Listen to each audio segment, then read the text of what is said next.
And good afternoon here, Saturday afternoon from the Hornets' Nest. And Westfield set to take on the Panthers, the Lady Panthers from Tiftarea Academy, coming up I-75. And got with me Coach Danny Camp. Welcome into the broadcast table, I guess we'll call it. Yeah, that's right. Right. Thanks for joining me here. Brant had a little bit of back problems, so Coach Camp going to fill in here. We may get Brant for the boys' game. We'll see. He's trying to get his back loosened up, but I told him I didn't want to have to carry his big butt out of here if he got stuck up. Especially down the bleachers. Right, with back spasms. So, but we we're in our ABE group pregame show. But we're actually going to have our national anthem and prayer. So what we'll do is we'll take a quick break and come back here with the starting lineups. Thank you.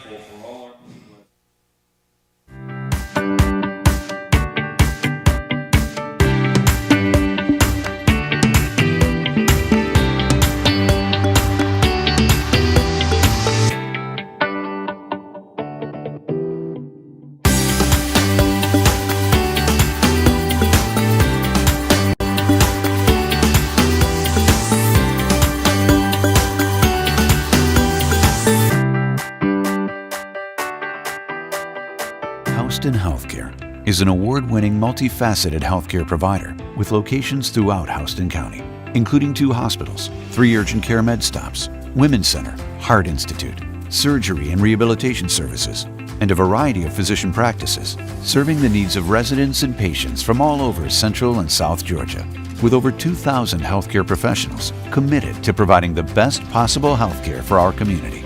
Houston Healthcare, advanced medical care, closer to home.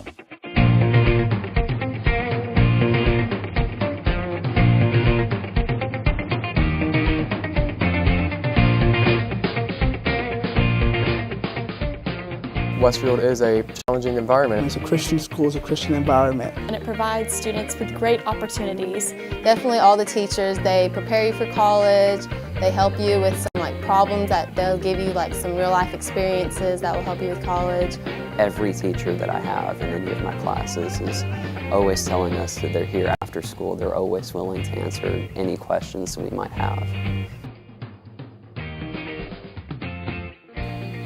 Westfield is a harder school, but it challenges you and it gets you ready for college. And I think Westfield gave me such a great Christian environment that I can actually have the freedom to express my faith. Westfield provides a lot of great opportunities for students to learn and for students to grow and for students to learn more about themselves.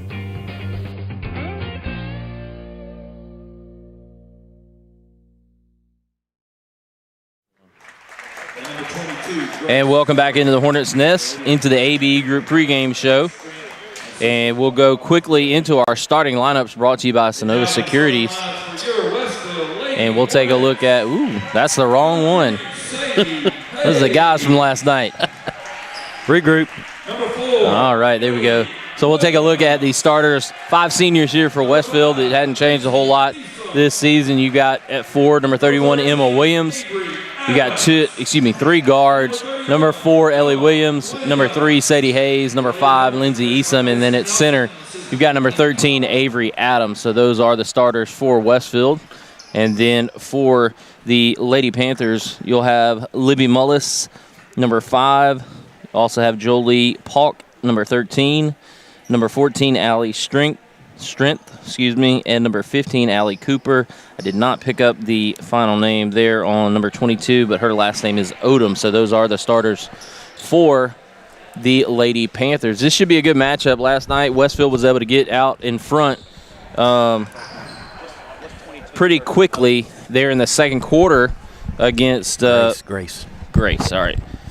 So that's Grace Odom, but Westfield was able to get out in front of the Lady Knights of Bethlehem Christian. This should be a better matchup here in this game, I would think, Coach Camp. Yes, probably more. Better matchup altogether. Kind of weird starting a game without a tip these days, isn't it? Oh, yeah. One of those different things in the times that we're in.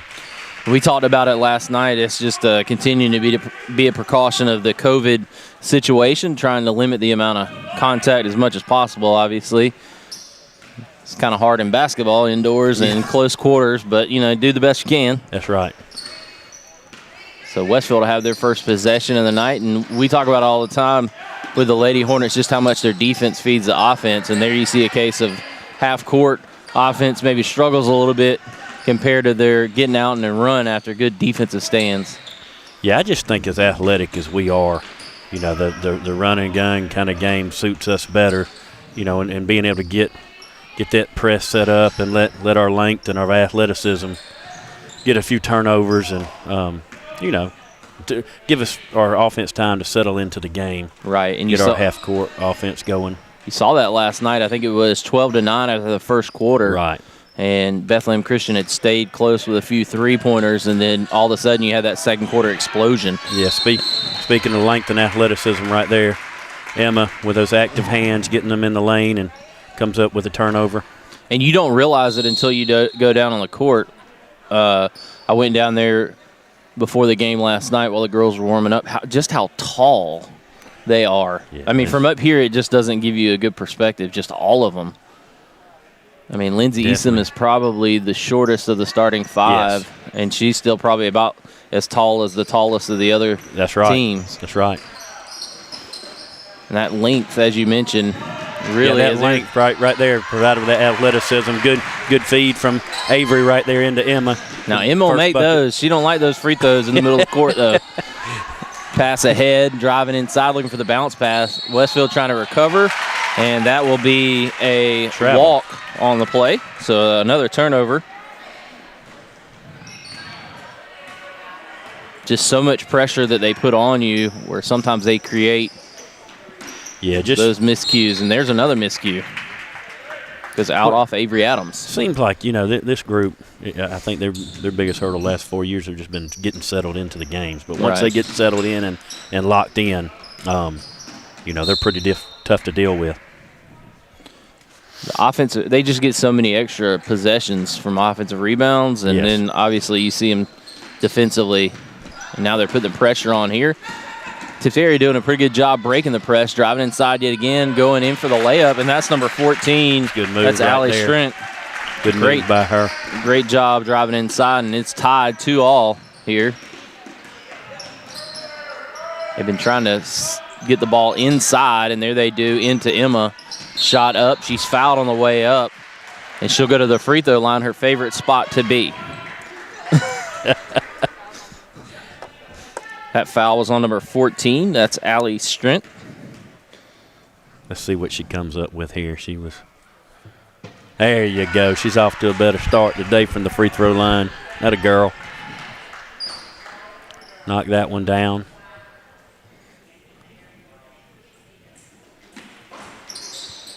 That one off the mark, off the front iron, but still off, as you mentioned, off to a much better start than she had last night. Setting things up here for Tiftarea will be number 13, Paulk. She's going to swing it around the outside. Yeah, it looks like we're in a little box and one right here. Is that what we're in? I don't know. It looks like, well, I know Ellie's man, 15. And there's a three-pointer from the outside. Nice shot by number 22. That's Odom there for the three-pointer. Odom. Good look right there by Lindsay inside to Avery right there. I tell you, you get the ball inside to Avery Adams right there, and I don't know we got anybody in our league that can match her length. Right, that close to the inside. Yes. And there's good hands right there, Hal. I think that's going to go against Easom. They're going to call it on. Yep, they called it on Lindsay. Her and Sadie were both in the vicinity. Right at 5 minutes to go here in the first quarter. Tie ball game, 5-all. Good defense right there from Sadie Hayes without fouling. Knocked the ball away, but tell you, it's a bad place to be right there. Dribble to the sideline. They're going to call a walk. I didn't play basketball in high school, but I knew, listen to that, that's just not where you want to go. No, you don't want to get trapped up against the half court. Over there. Right. As the sideline. So 4:40 to go here in the first quarter. Good cut right there. Another good look by Adams to Emma Williams for another bucket. Puts the Hornets up 7. Lady Hornets up 7-5 early on. And we saw that all night last night. Just a lot of taking advantage of that length inside. Emma shows her athleticism right there. I hate this. I sound like a broken record when we see Westfield games. The Lady Hornets almost force their opponents to perimeter-oriented offense. They really do. You know what I'm saying? They just, I mean, with our height, you know, on the floor in general, you know, it just, you got length up top, you got length right there in the middle, and you got length down below. And the reserves came in last night and played really well. They did a great job. It took them a little bit to figure out. And there's a shot inside, rebound, and going to have a tie-up. No, they're going to call a foul on Emma Williams. Really? I thought they both had pretty good possession on it. But, yeah, even the reserves, as we mentioned, they played. It took them a minute to settle in, but once they did, they really got going offensively, and they were able to extend that big lead last night. Yeah, got some good minutes from the younger girls last night, too, especially late in the third, early in the fourth quarter. That's what I call program building type games, where you get the roster, the whole roster, some experience. And I don't know who that went on. 4. They called it on Ellie.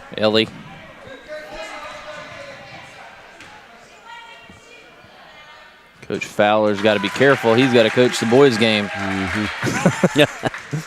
Or else I'll be losing my partner. Yeah, and I don't think any of us want that. And you'll be having to help coach champion. Me and you are probably the next ones in line in the gym. I think Joe's got it covered.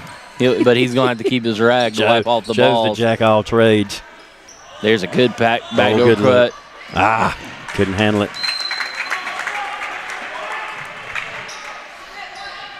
I tell you what, I don't know who it was. May have been Marina last night. Zipped one in on a fast break, and I was like, man, whoever that was, I think, yeah, Mae McLean did a good job of just protecting herself. After Marina zipped that one in there, keeping the ball from going out of bounds. Well, she's used to. Wow, they're gonna give her the and one opportunity. That's number 22, Grace Odom. Called that on Lindsay. Looked like she was straight up right there. I don't tell you that. Be a little ticky here early. Right. Calling it very close. Play a little bit now.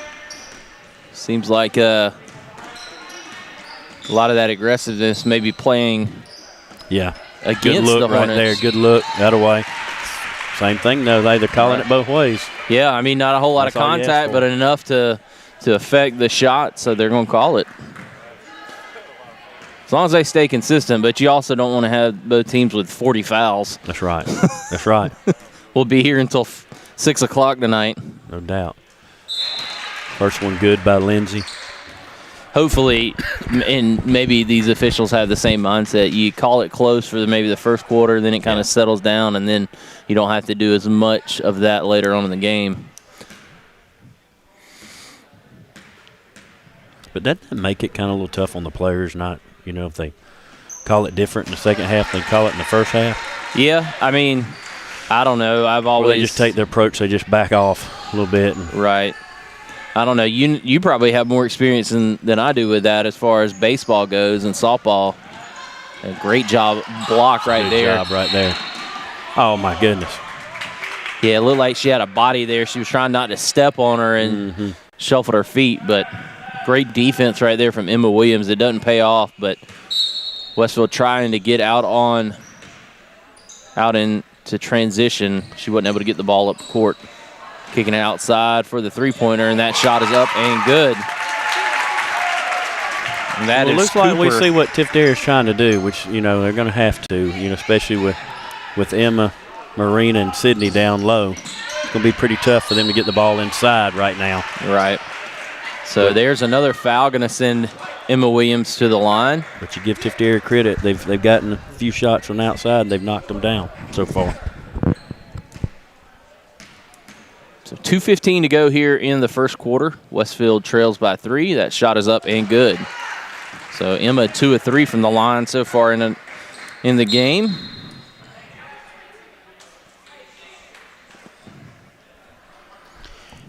Emmy Diem checking in.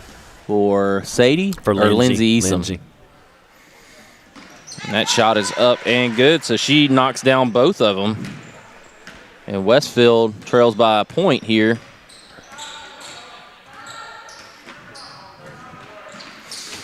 Man right here.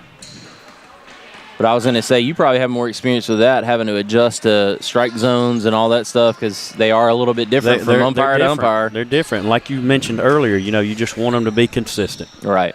From the first inning on. If not, the kids, don't know what to swing at. Right. What to take. And I'm sure the same thing carries over into basketball. Right. Good hands by Ellie right there. Almost came up with a steal. Ooh, a little shuffle of the feet. She got away with it. Going to reset things. Good defense right there from the Lady Hornets. Tracking down the perimeter passes. As we talked about, seems like the Lady Panthers are really good on the perimeter. And obviously with the length, and that's a shot from the mid-range. And right now, the Lady Panthers doing a good job. I'm not sure who was that, 22? That was 13. 13? That knocked that one down. Hawk. Go by her. Good Passing look right to there Williams. from Marina. Shot off the mark, rebound, and we're going to have a tie-up. And that's good job by Emmy right there. It's going to stay with Tiftarea. Coach Nelson getting some reserves in, trying to buy some breathers for her starters. Marina Knowles provides you that same height and athleticism. Maybe not as much ball handling as you would have, but still, she's a big presence down there. And then Emmy Diem's been impressive. Yeah, and you saw last night. Now, Marina, she can shoot it. She can shoot. She can knock it down from the outside for sure. Went off 15's hand. Whoa. I think they missed that one. I think that hit off 15. Hey, hold on. He's got to get some help on that. That hit off 15's hand on the way out. Wow. Well, 32 for the Lady Panthers, checked in for 13. And there's a walk inside. The guy down there on the baseline, he's throwing me off in them gloves. That's the first time I've seen gloves, but, probably smart, basketball exchanging hands. So many hands during the course of a game. Trying to stay safe. Working the ball around the outside. Diem with the basketball trying to get it into Williams, but nowhere to go. A shot right there from Marina off the mark, and that will end the first quarter. Westfield will trail 14-11. We'll take a quick break and come back with the start of the second quarter. You're watching Lady Hornet basketball right here on the Middle Georgia Sports Network.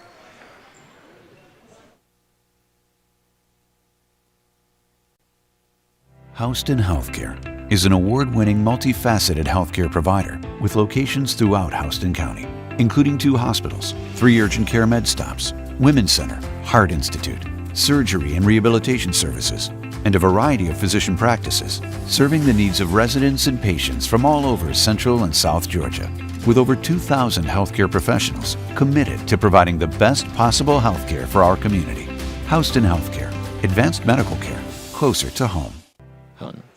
And welcome back inside the Hornets Nest. Lady Hornets trail 14-11 to the Lady Panthers of Tiftarea. And the Lady Panthers doing a good job, especially shooting in the mid-range game and then also from three-point. And they've got a 14-11 lead here at the start of the second quarter.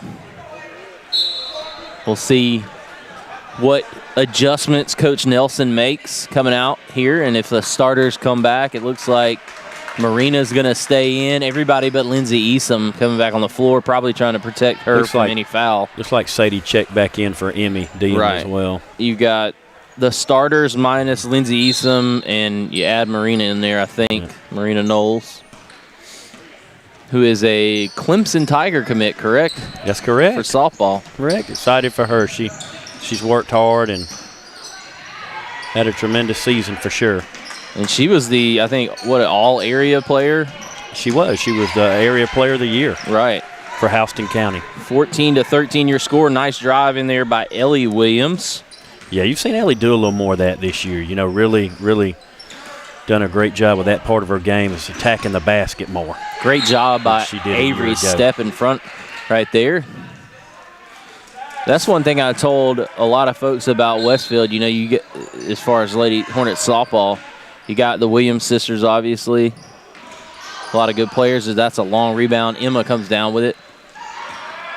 Sadie, obviously. Good look right there. Good look. Great job and the foul. That's great ball movement right there. Ellie shoots it up the floor to Marina, and Marina's got open look, but has enough know-how to see Sadie wide open going down the left side of the floor. Maybe 2 or 3 dribbles at most there. Most of it was seeing the pass before it even needed to be made. And that's where I think they've really stepped up their game this year, is just seeing the floor a little more. Right. Marina being left-handed, going down the right side of the floor, sees Sadie coming down the left side of the floor, who's also left-handed, for an easier left-handed layup. Sadie got away with a little bit of a reach in there, some contact.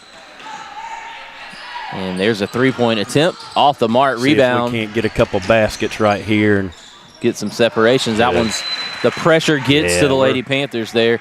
But I was going back to my point about on the softball field, but when you watch y'all from game to game, in my opinion, this is the first time I really had a chance to talk to you. Man, Marina really jumped out this year, in my opinion, just everything that she's able to do. Yeah, she's just so versatile, obviously. You know what I'm saying? Whether you put her in center field or behind the dish or – and it almost seemed like every time she came up, she was going to get a hit. I mean, right. She's one of those folks where – or one of those girls, if you pitch to her and you don't, and you get her out, it's kind of one of those things where you're like, man, I can't believe that happened. You dodge one. It doesn't, it doesn't happen very often. Right. But you know, the good thing is, you know, the key was, you know, you sandwich her in between Ellie and Emma, and so she's got somebody in Emma Williams behind her that could protect her. Oh, yeah. So she got pitches to hit rather than pitching around her and saying, we'll take our chance with the next one. But right. She may find that out next year, right? That's right. And there's another and one opportunity. That's a great job. The girls on the floor here, not the softball diamond, starting to try to create some separation. Yeah, they've come out with a little bit different energy here in the second quarter, and we'd like to see that from the Lady Hornets. Settling in here a little bit as Ellie nails that. And that's where your senior leadership. That's when you got a senior laden team like they do. That's what you want to see. You're going to need that when you get into the region play and in the playoffs. So was last night a region game? It was. Last night was first That's region what I was trying to figure out. There's a three-point shot for Tiftarea, trying to keep the game close here. 19-17 your score, and again the perimeter hits. And there's a pass way off the mark. I think Sadie kind of panicked a little bit right there, and you know, drive and create a little bit, and didn't see what she liked at first, and just went over the outstretched arms of Ellie on the pass. Did they bring in a new ball right there? Or did they use the same one? I think they brought in a new ball. Joe's got a few of them next to him. Yeah, he was 3 or 4 down there. He had a lot of work going on last night in the boys' game, man. They switched out about 6 balls there in the first half. I thought I was going to see him unpacking some new ones or something, starting to pump them up as many as they switched out. There's a 3-point shot on the way, and woo, 32. I tell you what, that is Brian. Not sure her first name. I just have that first initial, but Tiftera's always had shooters, a couple of shooters from the outside that could knock down. Wide open look right there. Good job by Avery. Good job getting the ball inside there by Avery Adams. She did a good job right there. She caught the ball kind of out of position, a little bit up under the basket, and did a good job of getting back to where she needed to be to get the bucket. That was one thing Emmy Diem, I think it was Emmy last night, that did on a breakaway. It's the skip pass across the court, pump fake, and looks like we're going to have tangled up feet there. Going to be a foul. Tough luck right there. I mean, I think she more or less just tripped over Sadie. You know, it's not like Sadie stuck her foot out there. But on a fast break, Emmy Diem got kind of caught up under the goal and threw it way up off the backboard and was able to get the angle to get it in. And 21-20. There we go. There's those active hands we talked about.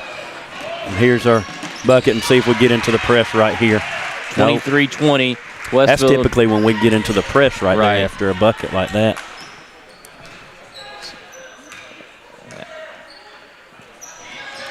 So it looks like Westfield sitting back into a little 2-3 zone and almost gets the steal, shot up, no good. Rebound position. down to Emma. Good job boxing her out right there by Emma. And Westfield will set things back up.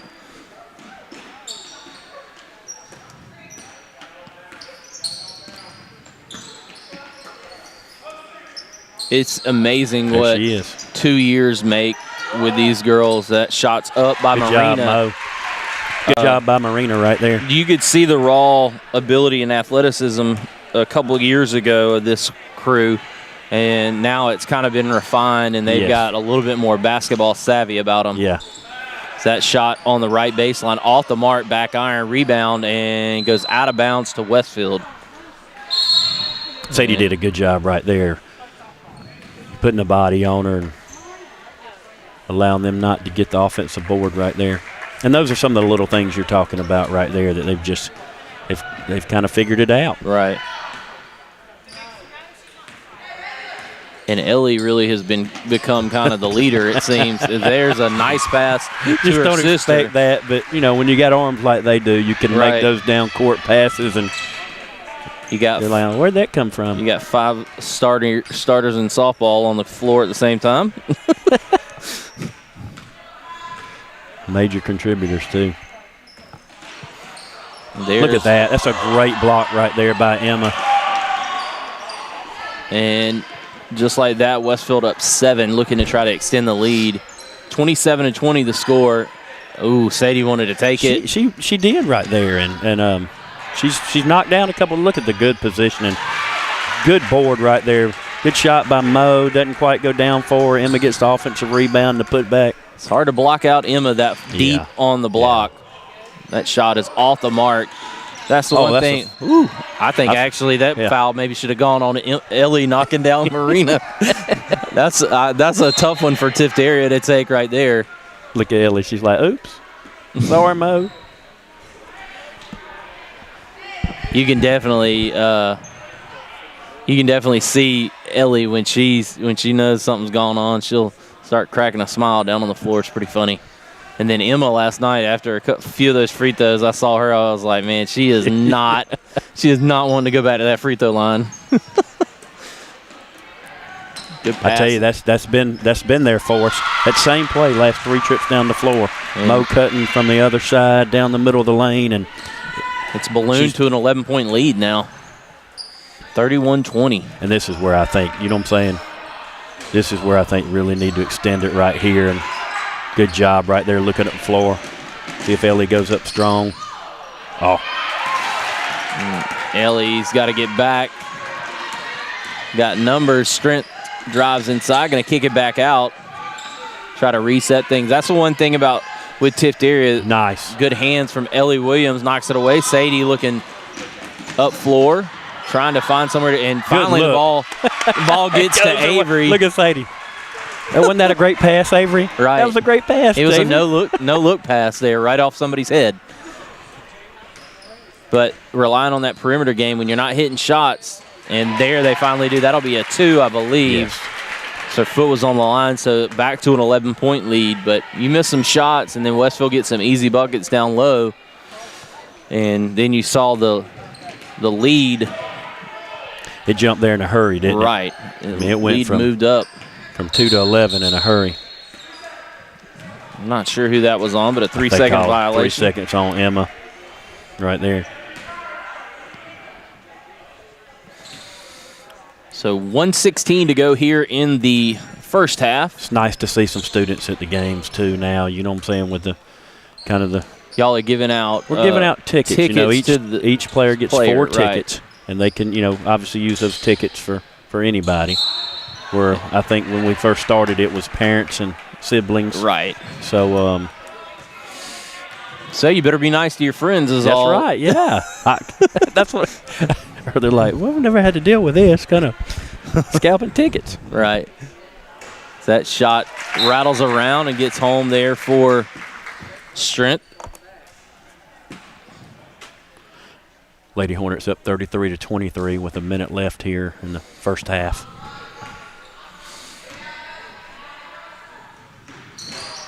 And that one hits around as well and goes down. So Westfield, Emmy Diem checks into the game. She'll bring it up for the Lady Hornets. I think it's big right here to at least hold this lead right here going into half. Good job by Sydney. Doesn't quite go down.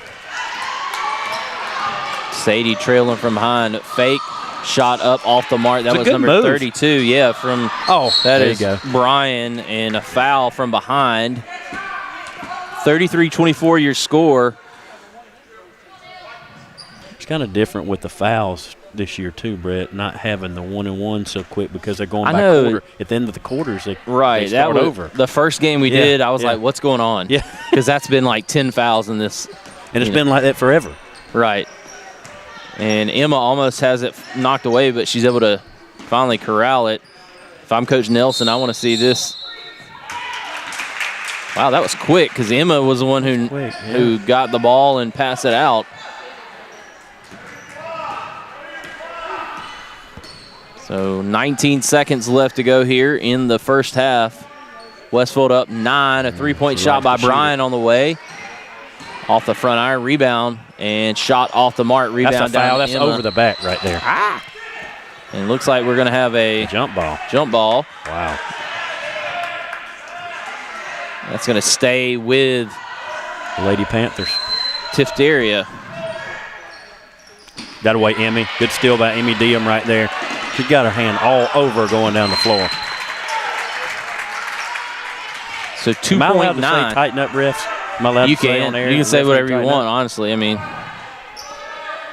I'm not protecting you if somebody comes up here, but.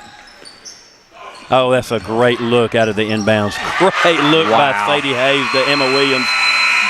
Just a great pass, and that'll end that quarter on a high note, and Westfield will go back up 11, 35-24, heading into the half.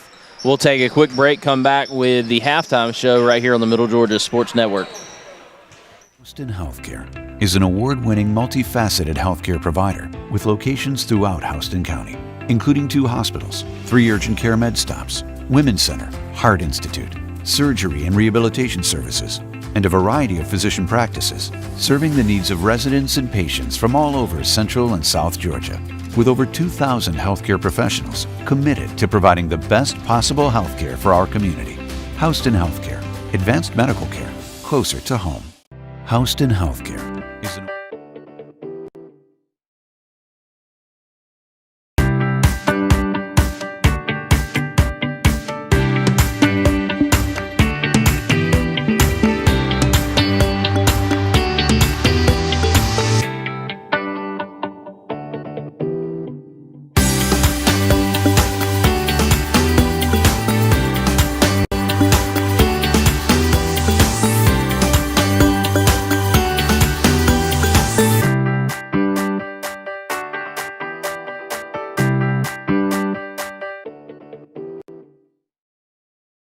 like to stay inside the car. We can be loud and nobody tells us to be quiet. That is a shoulder compliment.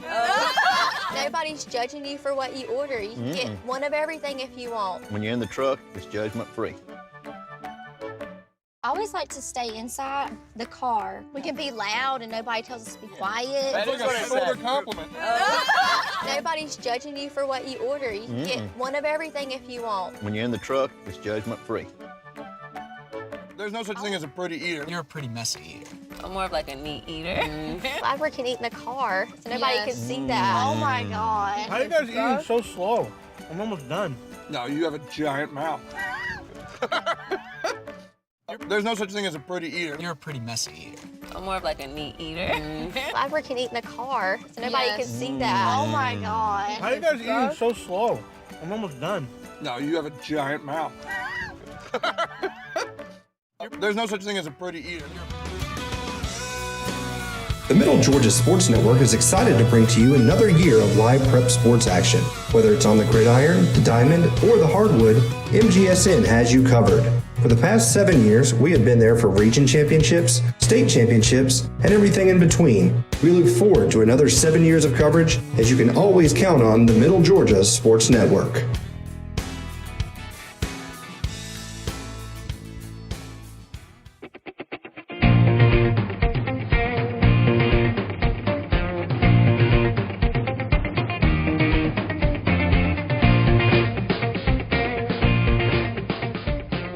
Westfield is a challenging environment. It's a Christian school, it's a Christian environment. And it provides students with great opportunities. Definitely all the teachers, they prepare you for college, they help you with some problems that they'll give you some real life experiences that will help you with college. Every teacher that I have in any of my classes is always telling us that they're here after school. They're always willing to answer any questions we might have. Westfield is a harder school, but it challenges you and it gets you ready for college. And I think Westfield gave me such a great Christian environment that I can actually have the freedom to express my faith. Westfield provides a lot of great opportunities for students to learn and for students to grow and for students to learn more about themselves.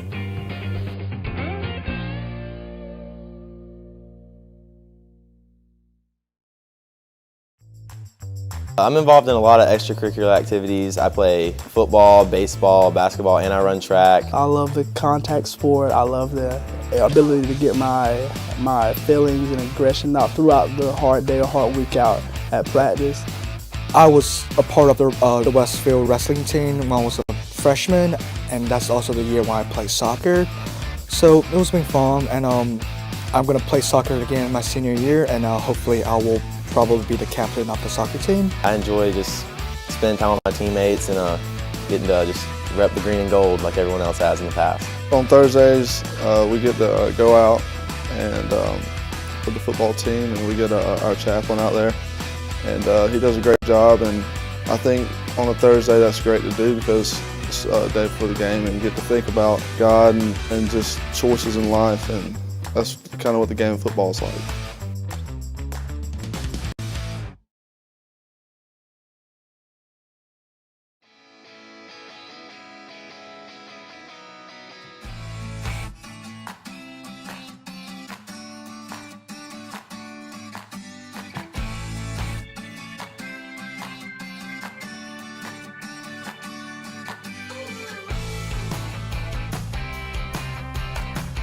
At Westfield, we have different clubs that you can be in. You can choose between a variety of clubs. There's culinary arts, there's Key Club, there's Green Team, there's Tri High Y. I'm currently involved in theatrical productions at Westfield. I'm involved with the school's One Act and several plays like Prayer Club, and Tri High Y, and Key Club, and I also dance. For Christmas, we decorated Christmas trees, and we decorated door decorations for the nursing homes here in Perry. And we have I've gone and cleaned up some of the parks around Perry. Community service is definitely valued at Westfield. Together. Athletic. Friendships. Confidence. Challenging. Success. Rewarding. Award-winning multifaceted healthcare provider with locations throughout Houston County, including 2 hospitals, 3 urgent care med stops, Women's Center, Heart Institute, surgery and rehabilitation services, and a variety of physician practices, serving the needs of residents and patients from all over Central and South Georgia. With over 2,000 healthcare professionals committed to providing the best possible healthcare for our community. Houston Healthcare, advanced medical care, closer to home.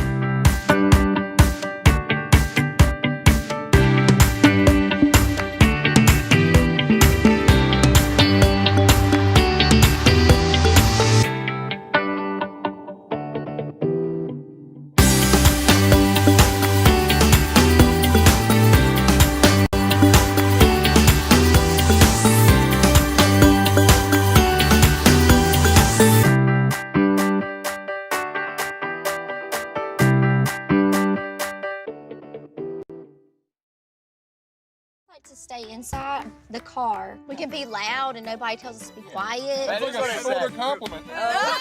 Nobody's judging you for what you order. You can get one of everything if you want. When you're in the truck, it's judgment free. I'm more of like a meat eater. Whoever can eat in the car. The Middle Georgia Sports Network is excited to bring to you another year of live prep sports action. Whether it's on the gridiron, the diamond, or the hardwood, MGSN has you covered.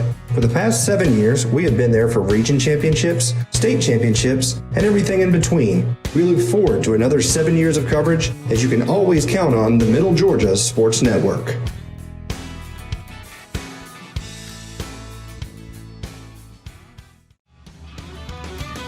Oh my God. How are you guys eating so slow? I'm almost done. No, you have a giant mouth.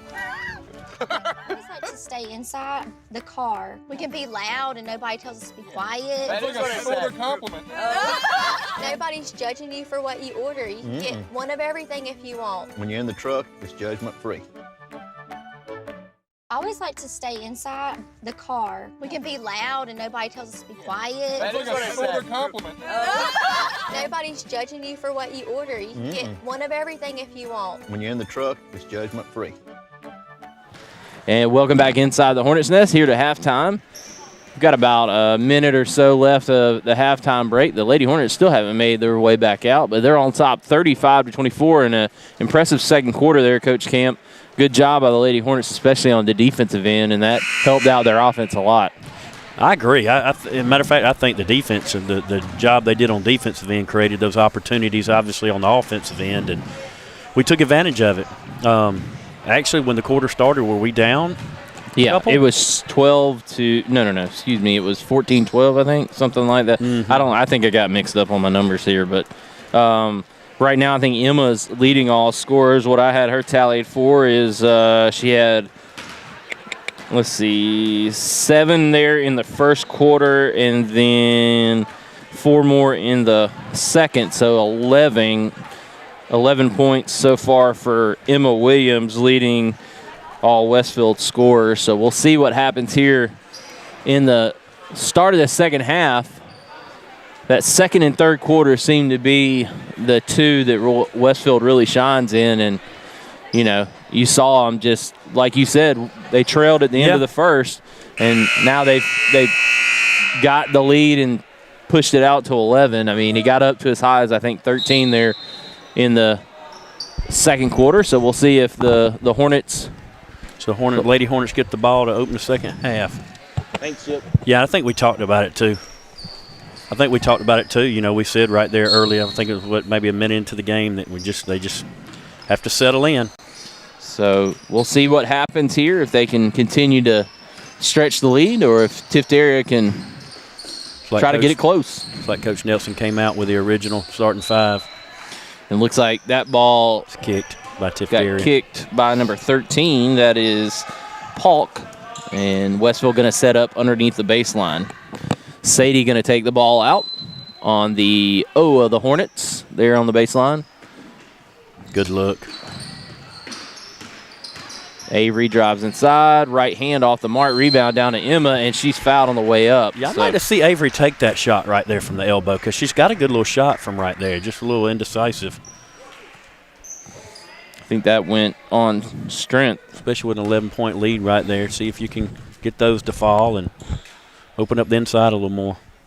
That shot up, no good. Still a better-looking free throw form here tonight for Emma Williams. We joked about her struggles yesterday, but she's really seems like she's turned it around, and that one hits off the iron as well. That's a good look right there. And a jump ball. Whew. Good job of rebounding. You know, ball go over to Tiftarea, but next possession will go back in favor of the Lady Hornets. Yeah, she hit the floor pretty hard there, but Westfield not able to connect on the free throws there. Still 35-24 your score. Yeah, those are ones you want to have right there too. There's a shot on the way off the back iron, a little bit too hard from Cooper, and Westfield going to throw the ball ahead. Nice pass. Wow. And what makes the play there, not only is the look ahead from Ellie, but then Lindsay Easom had enough know-how to know she's got get it over. Yes. She's got Emma open right up coming down the lane. So yep, just a good court awareness. That's what we're talking about. They're starting to anticipate stuff. Right. And you can just see it. I mean, they, like I said, you saw the raw talent. Now they've put it all together in kind of that basketball knowledge. The foul on Emma, maybe a little body on the play, and that'll send Strength to the line. What I got, that'll be her second, Emma's second. So tough call for that guy to make from the other side of the floor, isn't it? The ref on this side didn't call that. Right. Who had it right there in front of him. Well, you're kind of like me. You've really never met a referee or an umpire that you like. Yeah. So I'm kidding. We joke. But Strength able to hit both free throws. Good move by Lindsay right there. Good pass, Fine entry saving. pass. Avery finishes it off inside. And just a nice pass again by Lindsay Easom. So a couple buckets for Westfield, both on Lindsay Easom assists. And the Hornets up by 13 here. They went into half on top by 11. They've scored 2 buckets, and Tiftaria's had 2 free throws. Ellie got her hands on that one, just couldn't quite hold on to it. And a skip pass, and they're really trying to find a perimeter shooter open on the three-point line. You can tell that, and then they want to try a backdoor cut. But right now, Westfield is just making it very hard. Our quickness, and like I said, our length. Great job on the steal by Lindsay Easom ahead to Ellie Williams for the lay-in. Another assist from Easom. I tell you, Lindsay's really stepped up her game too this year, coming to her own. The ball handling from both her and Ellie have just gotten so much better. And foul right there by Sadie, reaching in. That'll send Strength to the line. Yeah, you kind of up by 15 right here. You kind of want to stay away from those cheap reach-ins and keep that clock moving. And she's done a pretty good job from the line so far too, hasn't she? Yes, she hadn't missed one according to my tally. She's got 5 free throws, and there's Make that 6. The Lady Hornets doing what they need to do, though. They're holding that double-digit lead and getting some early looks, and another one right there. And going to get a foul from behind, and Emma will go to the line again. Libby Mullis will have the foul on the reach-in from behind. Emma's just kind of imposing her will right now, kind of there on the low blocks. Yeah, I think getting good positioning. She was able to, or Mullis was able to get in there and actually get a hand on the ball because Emma was so far under the goal, she kind of had to jump back into her, but drew the foul, missed the front end of the free throw there, and connects on the second one. There you go, that away. 42-28, Lady Hornets, 5:19 left in the third. How about the boys last night coming up with a big victory? I was so proud of them. They played well. That's about as good as they've played in the last couple of years, we thought. Right. On both sides of the floor. I think Walker ended up with 24 last night. I tell you what, 24. he was had a heck of a game. He was the difference, and then you throw in, you can just see Tomlinson getting better and better. Coach Champion really challenging him to drive to the goal and try to finish aggressively. Oh, she stepped out. Yeah. I wonder if they're going to see her right there. She just stepped right out. Right on the line. Who was it? McGahee played a pretty good game last night, too. Yeah. Some of the youngsters coming along. They really did. They played a total team effort. And I don't think JB had the shooting night that he wanted, but he did hit a couple threes. He played really good on the defensive end. Yes, he did. He came up with some huge offensive and defensive rebounds. Especially on the offense side, he had a few offense rebounds that extended some possessions that I thought was huge in that ball game. So you don't realize how tall he is. Now he's kind of sneaky tall until you get right up on him. But like I saw him down on the football field. Looks like we got a foul on the floor on 13, Avery Adams. What'd you do? I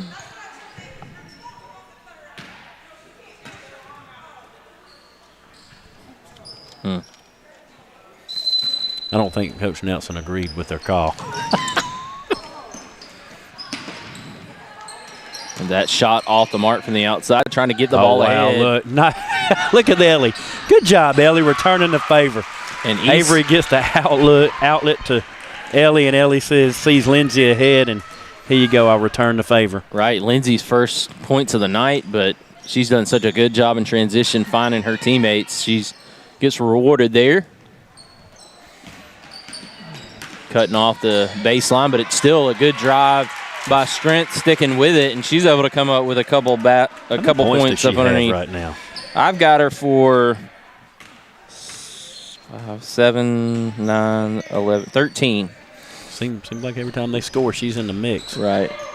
And block right there from her. And yeah, I think Avery took one too many dribbles right there, and wish she would have picked it up one time sooner. That's one thing with her height. Just pull the ball up, shoot over top.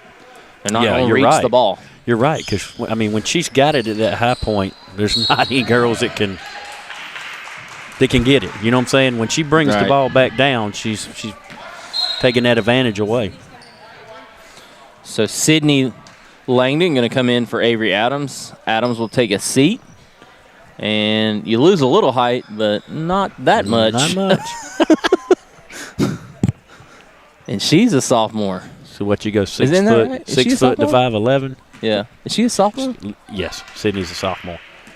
And if you had an offensive MVP in softball, it was probably Marina. If you had a defensive one, it may have been Sydney. Just from a pitching standpoint, she did a really good job this year in the circle. Emma trying to get the ball inside, playing a little foot hockey down there, and going to get a foul on Lindsay Easom. And she knew it. She tries to help. I think that's Paulk up off the court. Still with a 14-point lead here with 2:40 left in the third. Marina going to check in for Lindsay Easom. And I guess if Ellie played any other sport, she would be bruised and battered as well, because that's how she plays basketball and softball. Mm-hmm. Always seems like she's got an ice pack or something on after any game she's in. She had one game in softball this year where she came out into the center field. I think it was the second game we did. And you had just basically said, you've had enough from behind the dish. Yeah. Yeah, give you a break. Because she had been hit, I think, with foul balls in the mask like 4 or 5 times. And, yeah. Good job right there getting the turnover. So ball back to the Lady Hornets here with a little over 2 left in the third. Red, I know y'all weren't able to make it and call the state championship series because they were on 3 different fields. But you've seen these girls as Tiftarea gets the ball back down here and gets a bucket from 13.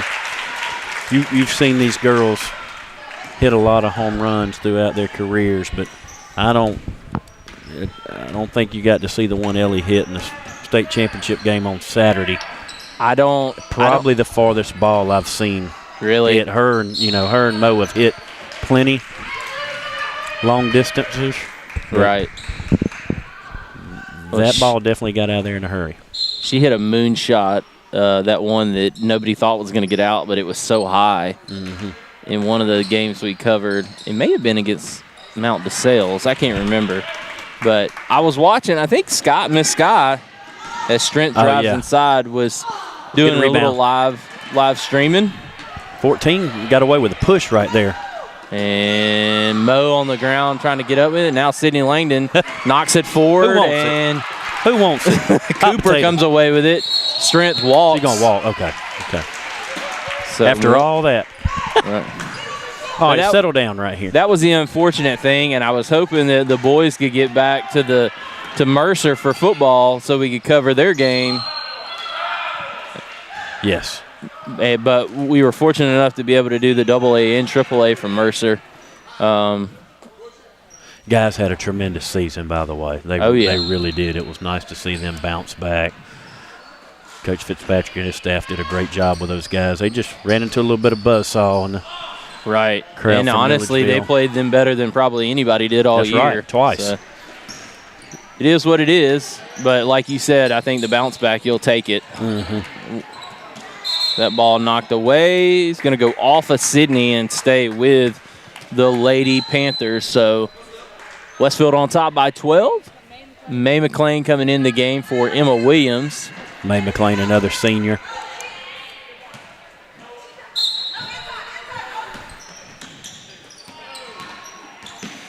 Ellie knocks the ball away. They're going to call a foul there for reaching in.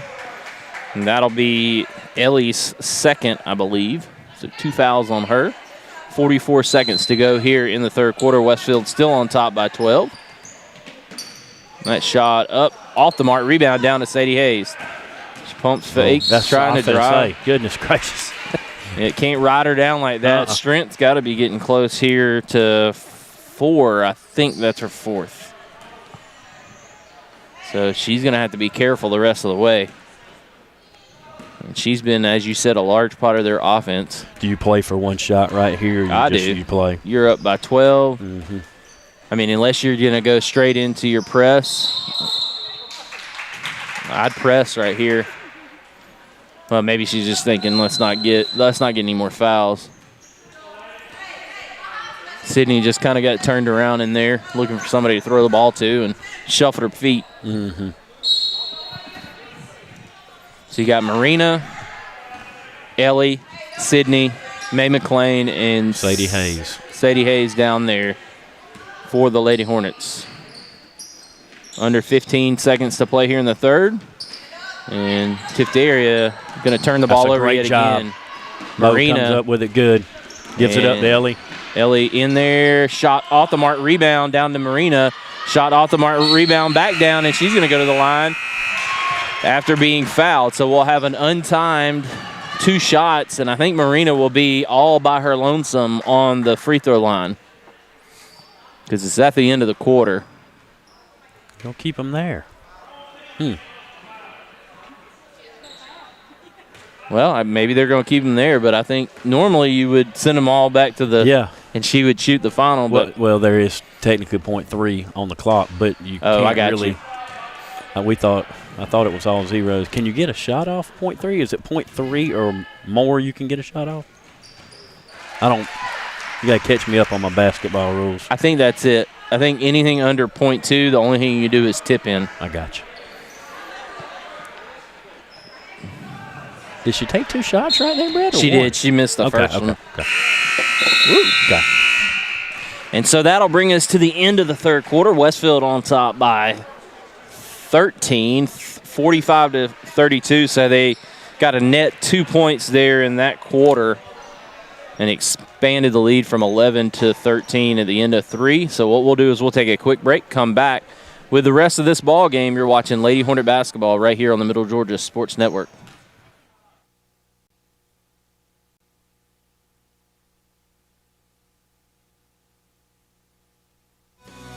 The Middle Georgia Sports Network is excited to bring to you another year of live prep sports action.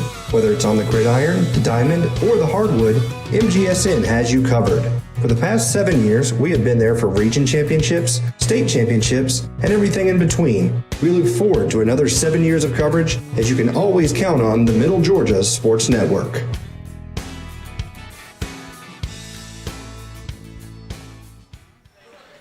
And welcome back into the Hornets' Nest. Lady Hornets on top by 13.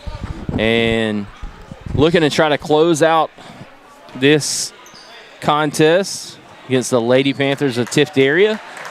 Lady Panthers had a lead after 1, and Westfield was able to come back there in the second quarter, and then they extended a little bit in the third. Got Coach Danny Camp with me. Mandy Langston helping us out on the camera. Hopefully Brant Daughtry's back's getting to feeling better. And miss you, Brant. Always Auburn fans, always War Eagle. Gotta stick together. Always trying to make sure each other's okay. Speaking of the Auburn Tigers, you know, in the boys' game, Tiftarea has a boy that's committed. Yeah, I overheard you talking, I think, to his dad. Yeah. And we're going to have a walk there. I think Avery shuffled her feet, trying to turn into the basket there. That's tough on the move, trying to catch that ball. That is not something you would have seen called in the NBA level. I can guarantee you that. Negative. They get those steps and some. Right. You get running. I call them running backs in the NBA. They're not guards. They take a few extra steps.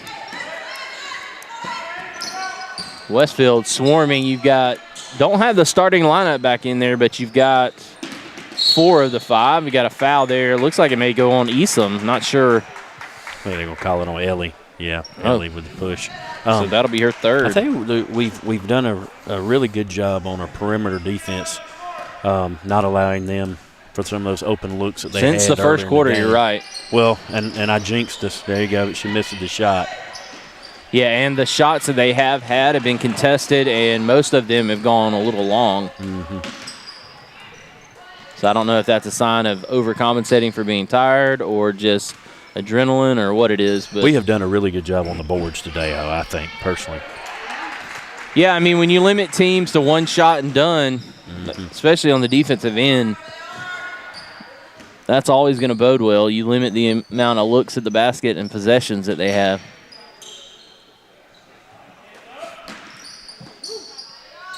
You couple that with the amount of turnovers, and there's another turnover, throwing it right to Ellie. She drives inside, shot up and good.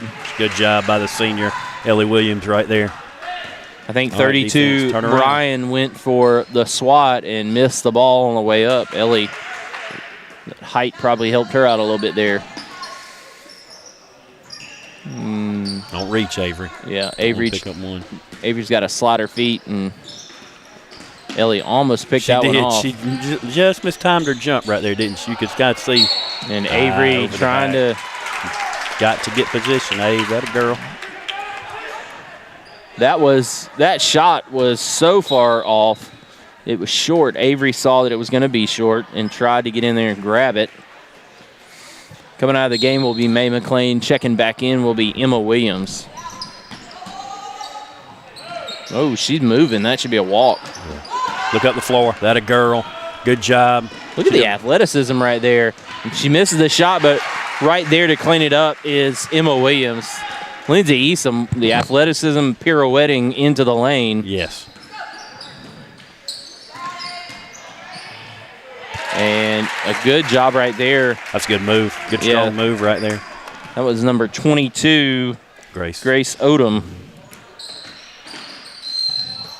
And we got a foul on the floor. They're still calling those, I tell you. You know. The boys need to take a look. They better take notice, because I was because going to say the same thing. it could be a long boys game. You know how they like to get after it. Didn't we have one? Was it earlier this year? Was it the first game that we had? It was with Stratford? 60-something fouls or something? Yeah, that was against Total? Stratford, I believe. That was crazy. The way this crew's calling it, we may be I think Westfield had, there's a double dribble. Oh, they're going to call a walk, but I think you could have called either one. But, yeah, I think the boys had 4 or 5 players foul out in that game. 5:15 to go here in the ball game. Westfield on top by 15, 49-34. I saw the other night there was a high school game in Arkansas or somewhere out in the Midwest that a team finished 1-on-5. Oh, wow, because they fouled out the bench. Yeah, they had maybe a couple that weren't, that weren't available, and then with the foul outs, they finished. He finished the last 3 minutes or something of the game. 1-on-5. I don't know how it went for the young man. Yeah, I'm sure it wasn't fun. So we'll take a quick break. Going to have a full timeout here inside the nest. So we'll come back to finish the fourth quarter right here on the Middle Georgia Sports Network.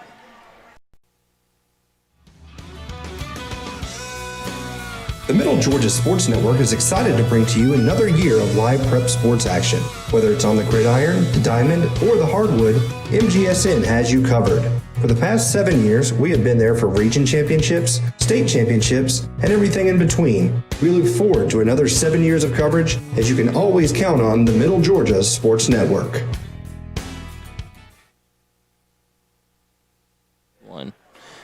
And welcome back inside the nest. Lady Hornets on top by 15 with 5:09 to go here. Yeah, 5-on-1 would not be fun. No, I'm in any situation. Never seen that before. I haven't either. I've seen players, obviously the famous ones in Hoosier, where they have a player foul out and didn't enter in, and they played 5-on-4. I don't know if I've ever seen less than 4 on the floor. But I do know you have to start with 5. Right, or else you can't have a game. It's kind of like in baseball too. Right. Don't you have to? Yes. You have to have at least 8, or do you have to start with 9? You can start with 8. But once you start with 8, you got to finish with at least 8. Correct. You can't go back to 9. Correct. You can have 9 on the lineup sheet and just hope that one doesn't. It's just an out every time they come up. All right. Good job. Good bucket by Avery Adams right there. Yeah, getting inside there. Oh, that one's from deep. Well, one thing I've noticed, every time Mandy says something's good over here, they normally miss it, and it's normally right on line but long. So Westfield going to come up. Jump ball goes to Westfield. That's one thing I'll say about you when it comes to baseball or softball. You very much pay attention to the details of the rules. I've seen a few times where you have gone and asked the official about something, and then they've thought about it and been like, you know what? Do you remember the state championship about 2 years ago? Was it in the Bullock series? And the girl passed her at third. The girl from second and nobody knew what was going on except you. Well, and it was weird because me and Joe and Robbie all saw it at the same time. It's like that's what we were looking at. We just happened to be focusing on that. Right. And I was glad the umpire saw it too. Right. And then it was a matter of just – I was thinking the girl behind her was out as well. Right. But it wasn't. Yeah, that was after a home run, I think it was. Yes. Grand slam. Grand slam. The good catcher that they had. She was a player. Remember her name. She was a player. Good hands by Avery. So Lady Hornets trying to finish this thing with 3:45 left in the fourth, up 19. Emmy Diem with the good defense right here. 53-34, and that'll be a foul.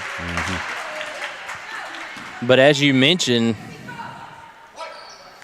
Lady Hornets trying to close out a victory where they could potentially score top 60 again in consecutive games. They're at 53 right now, 53-34. Last night I think they scored like 61 or 62. Really? Yeah.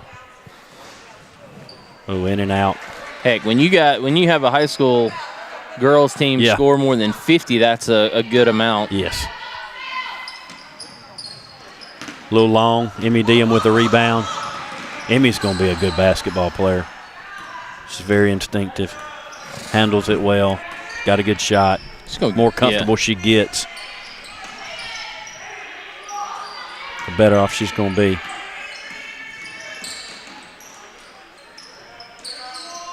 Is she a freshman? She is a freshman. She saw a lot of action on the softball diamond this year. Oh, she's a player. You'll hear her name called a lot. You got a lot of good youngsters coming up on that squad that you saw some of this year. That shot off the mark, rebound down to Avery. She's fouled on the way up. 2:58 to go here. Westfield looks like they're finally cruising on the way to another victory. There hasn't been many possessions where on missed shots that we haven't got an offensive rebound. Right, at least a second opportunity. And that shot is up and rims out for Avery. See those minutes, Emmy coming in right there and giving a minute and a half here or there for Ellie is huge, and it's going to pay off for them later on down the Well, it gets her experience, but it also lets them rest. Ellie rest. Absolutely. Those starters rest. You haven't seen a whole lot of Marina Knowles in the second half. I wonder if maybe she is either got something going on or if she just, I don't know, spent. I would suspect she's probably not tired, but hopefully she's not injured. But I hadn't seen her a whole lot here in the second half. But that didn't mean a whole lot. It may just be a matchup thing. Look up the floor, Emma. Look up the floor. Look up the floor. That's one thing. Some of these games, although the Lady Hornets have played in a couple of close ones, and there you see, just as I say that, Marina and Sydney and the whole gang coming to the floor or coming to the scorers table. But sometimes you get some of these blowouts and the actual starters don't get as much work because, like last night, right? So sometimes Coach Nelson's probably more likely to maybe leave them in a little bit more than she normally would, just to make sure that they keep that rhythm. That shot's on the way off the front iron, rebound down to Lindsay Easom, and looks like injury down number 5. That is Mullis. Kind of away from the ball right there. I think possibly with melee after the rebound, trying to get back up floor, somebody got tangled. But you're going to have a wholesale change here for the Lady Hornets. Starters check out. You're going to have Emmy Diem staying in, but you also got Marina Knowles, Sydney Langdon, May McLean, and I believe that is Sadie Knight. Yes. Yes, Sadie Knight. Sadie Knight. Uh-oh, you've gone. Oh, wow. You've gone onto the setting to make the font extra large. Hey, listen. You've reached that stage. Coach Kinsler's at Dick Vitale doing the color of the game. Hey, listen, he knows a good analyst when he sees one. Like, here's one. I mean, you are getting kind of like short hair on top like Dickie V. Easy. Nice drive right there. Was that Sadie Knight driving in? Yes. Good job by her.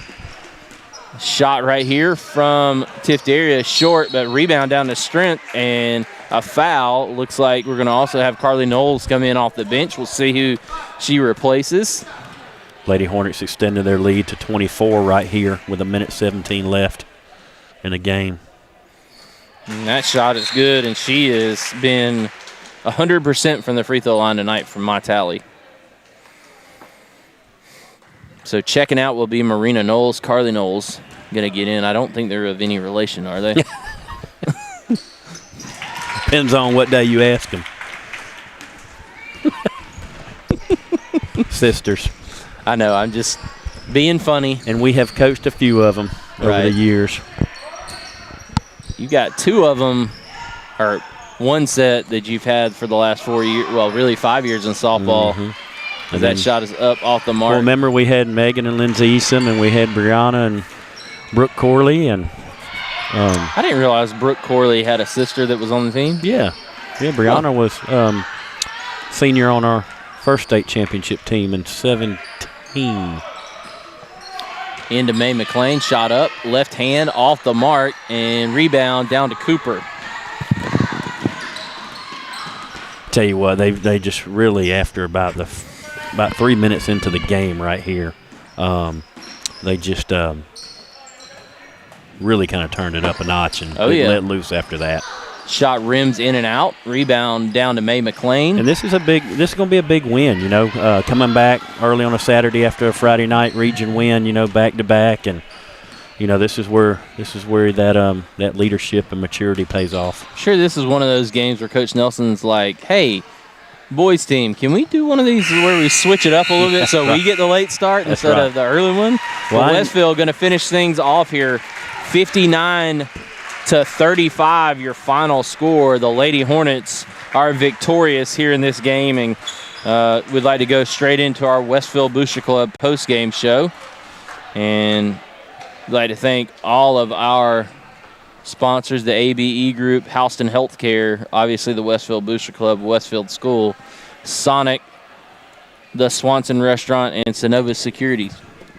We'd like to thank Coach Danny Camp for joining us here and helping out. He's going to head out. He's got some duties to take care of. I believe we're going to be joined by Brant here shortly. Hopefully his back is straightened up a little bit for him. But nonetheless, our Sonic player of the game in that contest is going to be Emma Williams, who finished with she had 11 at half. I think she finished with around 15 or so.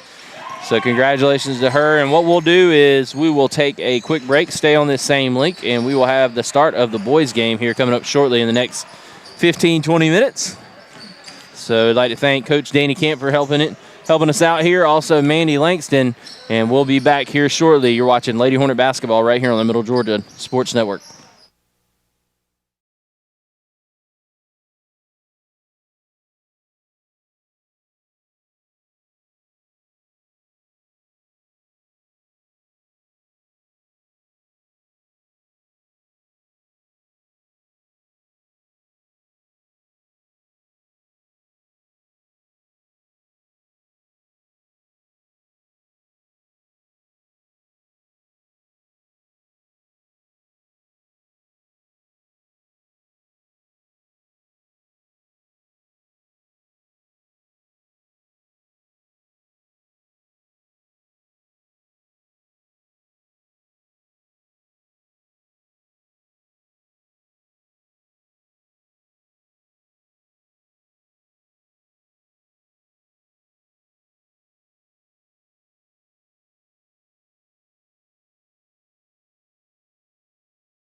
Welcome back into the Hornets Nest, everybody. Brant Daughtry joining you for the first time today. Brett Taylor back on the call. Getting ready for this second game of today. Westfield taking on the Tiftarea Panthers, the men's game this time around. And welcome into our pregame show. Yeah, the Lady Hornets were victorious there in the first contest of the day. They came away with, I think, I want to say it was like a 24-point victory in that contest, but close game to start with. But nonetheless, what are they, 7-0 now? 6 or 7? No, I think you're right. I think they are 7-0. So they came off a victory yesterday. But the boys in this contest coming off their first victory of the season. Big victory last night over Bethlehem Christian, which was a region victory for them. 1-5 on the season. They take on the 2-1 Tiftarea Panthers. And we'll take a look quickly at the Westfield Hornet starting lineups. And you've got the same starters as you did last night. You got 4 guards: Walker Young, number 1, number 3, J.B. Bearden, number 21, Brody McDaniel, and number 2, Noah Blackman. And then at forward, you got number 15, Austin Tomlinson. So those are the starters for the Hornets. And I think Brant captured the starters there for the Panthers of Tiftarea. Yes, I did. So looking at Tiftarea, their lineup is going to start like this. Number 4, John Copeland. Number 10, Colson Stewart. Number 12, Dylan Harbolt. Number 20, Brooks Walker. And number 25, Hayden Murphy. So that is going to be your starting lineup for the Tiftarea Panthers. Yeah, I'm hearing a buzz. I don't know what's going on there. It just went away. It could be their system somehow crossing over, interfering. Who knows? Oh, yeah. But right now, you got the starters for Westfield being announced inside the Hornets Nest. And bear with us on the buzzing that you hear. Hopefully that gets a little bit better here. Yeah, I wonder if that's just on our end or if they can hear it too. That's weird because usually, little behind the scenes here, usually you can only hear what's coming over the microphone in my left ear and my right ear is open for the game. But when that buzzing happens, I can actually hear myself in both ears. And then I couldn't hear myself at all. Maybe that'll when you fix unplug it. that. Yeah, maybe. So we'll get started here quickly. None of y'all care about that. It looks like the Hornets will start on defense. Yep, and again, the no Panthers tip-offs. will have the basketball.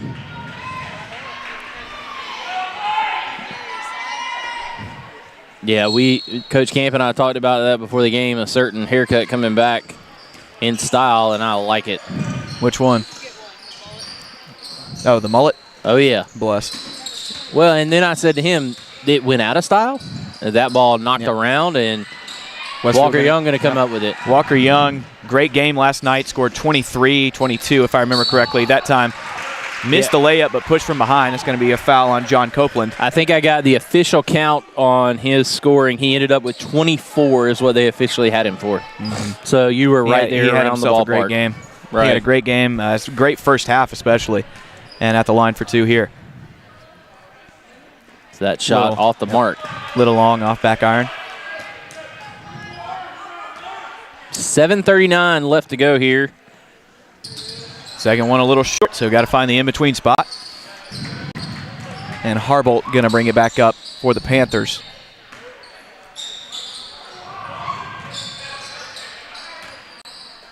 Good movement here, but Westfield doing a good job staying on their man.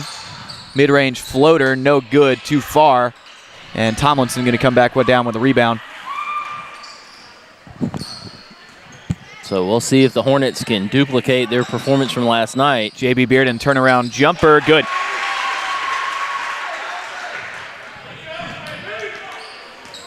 J.B. Bearden had a good game last night, especially defensively and then on rebounding, but they're trying to turn up the offense. Floating around, almost stolen by Noah Blackman, but it goes out of bounds. Ooh. Andrew Fowler almost knocked his papa onto the court. 3 on the way and good from Harbolt. Got a clean look at the rim and smooth jumper from him.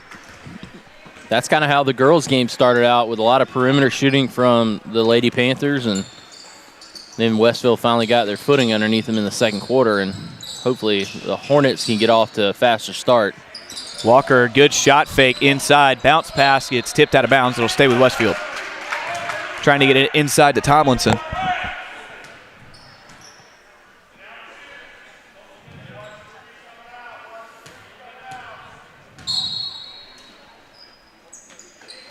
Into the corner. Ooh, pass just off. Noah Blackman had an open look, but couldn't get it corralled.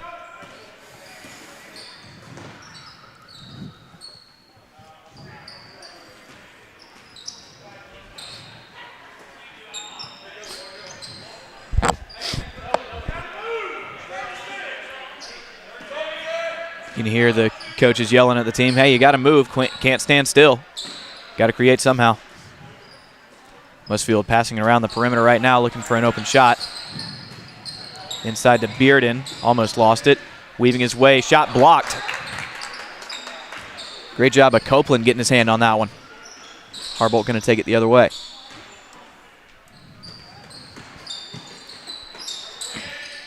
Harbolt faked to three, got Walker off his feet, but couldn't create any space. Corner three on the way. Off the backboard, rebounded by McDaniel. We got a 2-on-3 here, and he's fouled. It got bumped to push the ball out of bounds. Yeah, it looked like he just kind of dribbled off the defender's foot, but got a little contact. Yep. And Harbolt picks up his first. Bearden to trigger from the baseline. Into the corner, stolen away. Good defense. That was Stewart who got in the way of that one. Colson Stewart.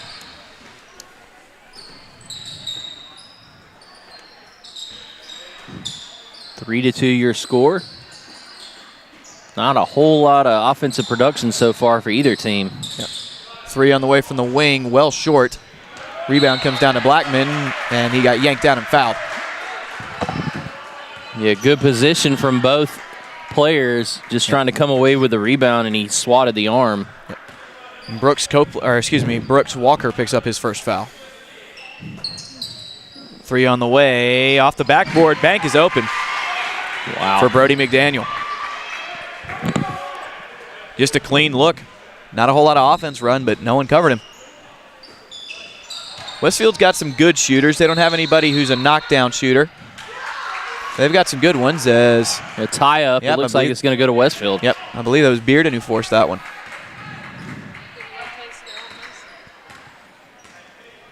So 5-3 your score, Westfield on top. Great. Ooh, jab step. Great ball game last night by the Hornets, able to come away with their first victory.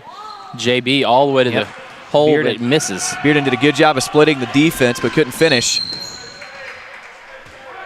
And they're going to foul Hayden Murphy on the way up. See who they call that on. That's going to be going Noah Blackman. No, excuse me, they're going to assign it to McDaniel.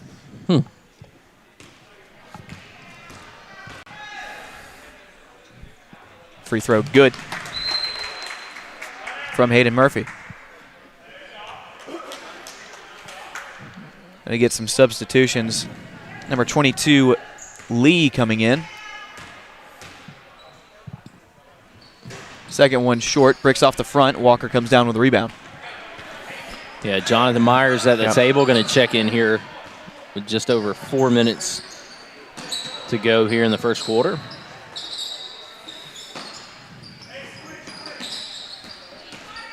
Ooh, McDaniel stripped as he's driving in, and now you got a one-on-one going the other way. Floater, too strong. Offensive rebound, doesn't go in. But a foul. And so JB Bearden picks up his first. And that'll send Colson Stewart to the line for two. First one rattles out. Jonathan Myers going to come in for Tomlinson.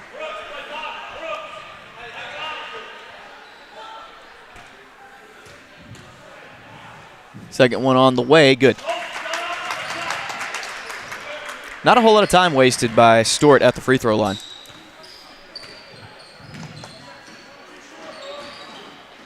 Inside to Bearden, good head fake, fouled on the way up, doesn't go. Thought they may call him for walking, but he was kind of being ridden down, if you will, from behind. The defender got a little bit on his back there, so JB trying to go in and finish the layup. Misses it, but will go to the line for a chance at 2. Nails that one. It's a good-looking form. As you mentioned earlier, JB's probably got the purest form on the jump shot from He's got any the prettiest Hornet. shot on the team for sure. Second one good. You can definitely tell when that ball tracks off his hand, it's pretty much in a straight line to the target. He normally just has trouble with whether it's too short or too long. Yep. Ooh, good steal hands there from Myers. Active hands, able to get his left hand on the ball and come away with a steal. Hornets playing a more controlled game so far in this contest as we saw than we did last night. Pick and roll didn't work. Looks good, but good job getting in the way of it by Brooks Wallace. It's a tough angle. Try to complete that pass. Yep. 3 on the way. Good. Pretty shot. And Dylan Harbault hit his second 3 of the quarter. Layup from Walker Young. Good. He loves to drive and lay up, doesn't he? Yeah, and right there, finishes with the right hand, but he just was all by himself, so he could go with his dominant hand there, even though it was on the left side. Good drive. He got around that first defender, and nobody was there. Good hands by JB. Good job getting on top of it, and that'll be a jump ball. Looks like it's going to stay here on Tiftarea's side of things.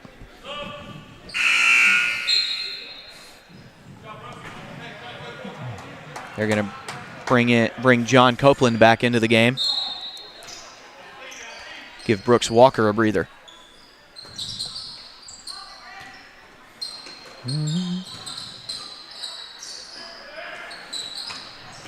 Fake the 3, then. Yeah, legal screen on 25 there.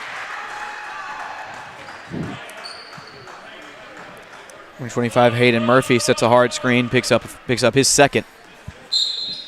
And they'll sub him out. Yeah, you got to be careful there. Crossan. Because you got 2 fouls in the first quarter, and that one's on a non-offensive play.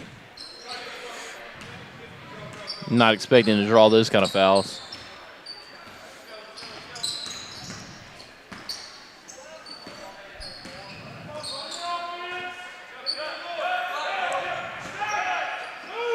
Yeah, nobody's moving right now. It's kind of stagnant for the Hornets. Inside to Bearden. Everyone collapses, but he's going to put it up with the right hand and nail it. Good job of just using that off hand to create some separation and then finish. Yep. Kind of a mini hook.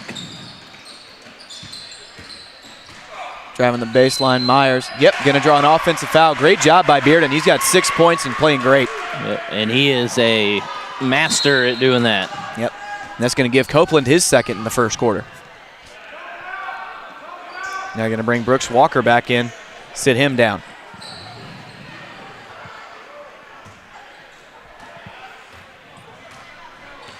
Panthers having to rest 2 guys right now who have 2 fouls with 1:33 left to go in the first quarter. Inside, McDaniel trying to split this defense. We're going to have a tie up here. It's going to go to Westfield.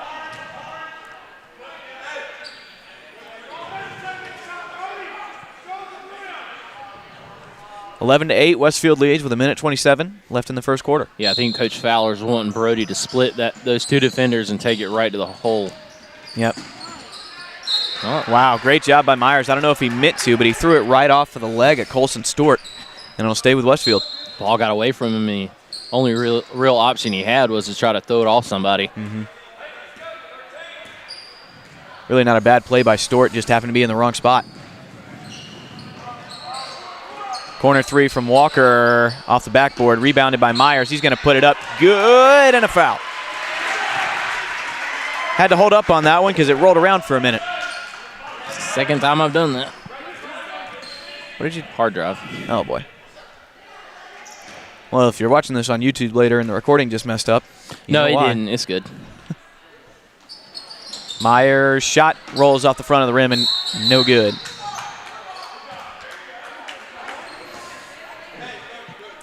And Brody got a little overzealous with that one, picks up his second. He's going to bring Austin Tomlinson back in and sit him down.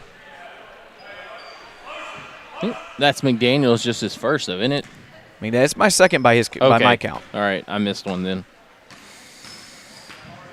We'll trust yours. I just didn't remember him having another foul, and there's another illegal foul. screen. Right. Quickly. This time on Crossan. So nobody in any really major foul trouble, but Still the fouls only are first racking quarter, up. though. Right. Westfield in the bonus for the last minute. And this crew has called both of these games pretty tight. So the boys saw the game and how it was being officiated in the girls' game. So shouldn't be a surprise. Ball's on the floor, gets it out to Tomlinson. Noah Blackman fakes a shot, gives it up, now passing it around.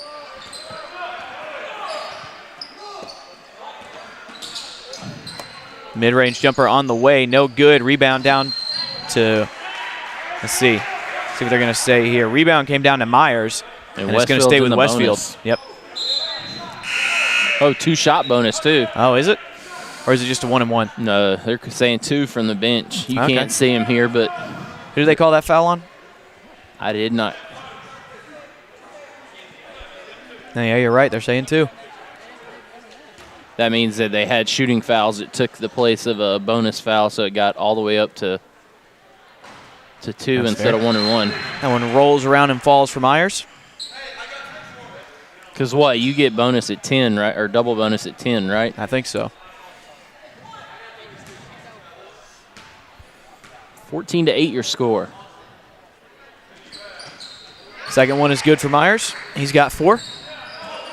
30 seconds left. Westfield leads 15-8.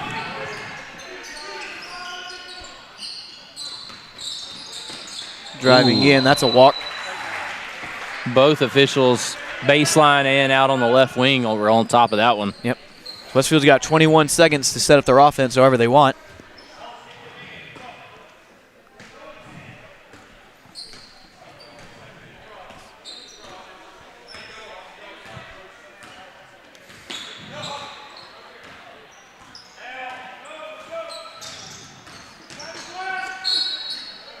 No, offensive foul called on Walker. Wow. Don't see that very much. Yeah, and the defender didn't even fall to the ground or anything. That's weird. Yeah, that looks like a very soft charge.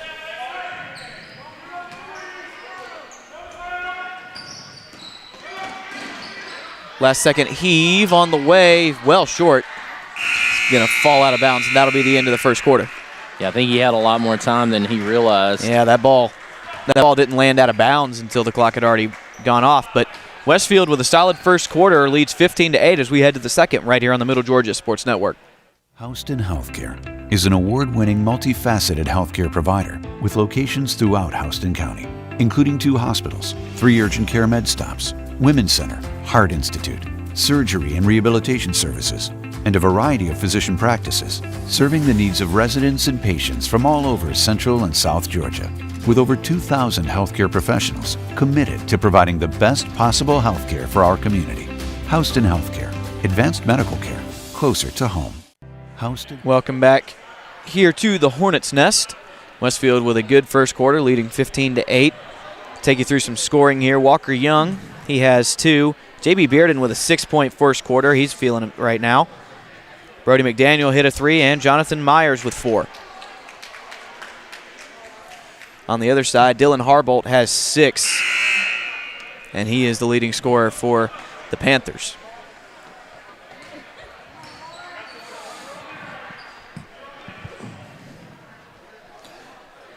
Yeah, we'll see if Westfield can kind of keep this crisp play.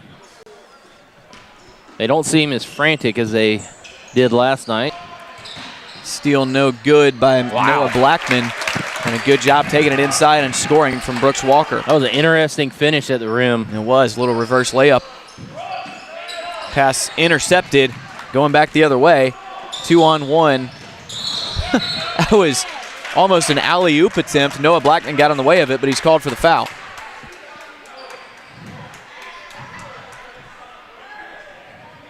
That's going to send Hayden Murphy to the line.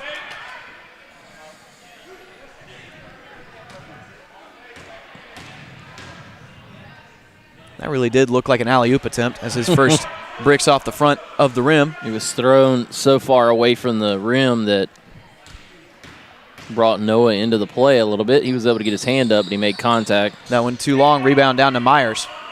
So it doesn't really hurt other than the foul. Now trying to trap Walker. Myers got it. Now he's being trapped. Splits the defenders, just throws it up off the backboard. And they're going to get Tomlinson with a foul.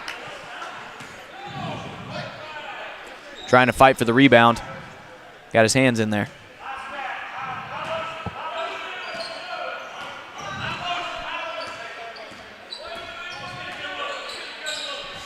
(15-10), and just like that, some bad possessions for Westfield. Haven't really got a good look at the basket so far in this quarter. Mid-range one on the way and good from John Copeland. Tomlinson was there, had good defense, just didn't affect the shot enough. Trying to go inside to Myers, pass is tipped and picked off. Now going the other way, 2-on-1. And that'll be a walk. No, they're going to call offensive foul.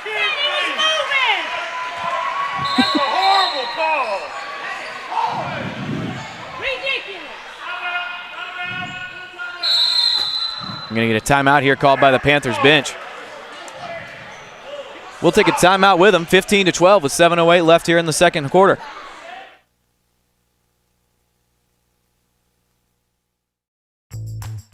I'm involved in a lot of extracurricular activities. I play football, baseball, basketball, and I run track. I love the contact sport. I love the ability to get my feelings and aggression out throughout the hard day or hard week out at practice.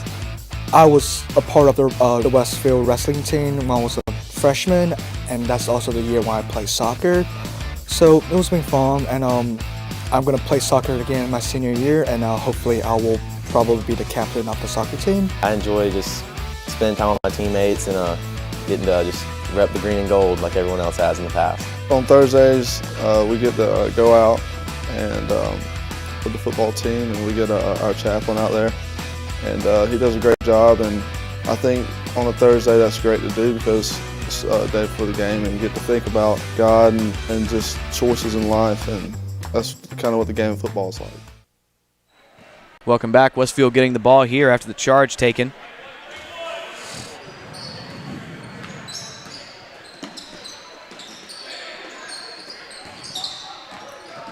And in the corner trying to post up. Pass picked off again. Couple of turnovers in a row here for Westfield. And another offensive foul drawn by J.B. Bearden. I'm telling you. Wow.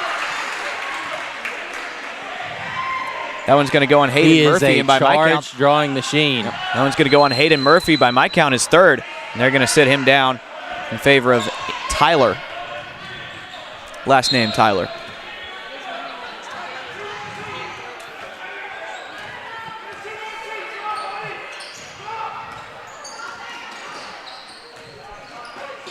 Trying to go inside, pass, ball is loose on the ground, and that'll be a tie-up. I think that's going to go to Tiftarea. Yeah.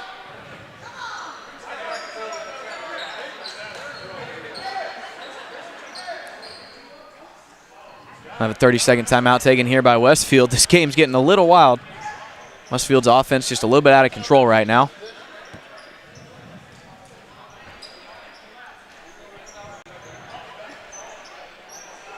Did they ever call who got the possession arrow? On the possession arrow, I think they pointed back to Tiftarea. But it may have just been Westfield calling timeout. I don't know what that is, unless we got a cord going bad. I have to check that out. But nothing but the best here at the Middle Georgia Sports Network. Dang. So it looks like Westfield's going to keep it. J.B. Bearden to trigger from the base. And he got bumped out of bounds. Did they? Nope, it's going to say he stepped. Thought Hudson McGahee took some contact as he checks in for the first time today, but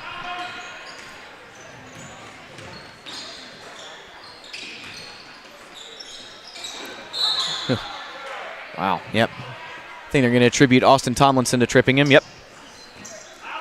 I don't know if he did, but When a guy falls down going between two defenders like that, you can't just let that go uncalled. Ooh. Feet close right there. Yep, I think his toe barely touched the line, but 3 on the way, well off. Oh, wow. Yeah, Walker had both hands on him. Yep. So Walker's got 2 now. Wow, great job cutting to the rim. I think I heard someone call him Mason Tyler. Picks up his first bucket of the day. And Walker's going to get fouled.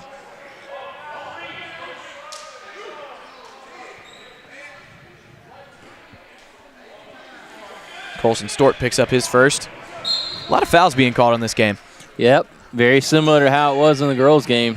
Great vision. Dump off by Tomlinson. Layup too strong.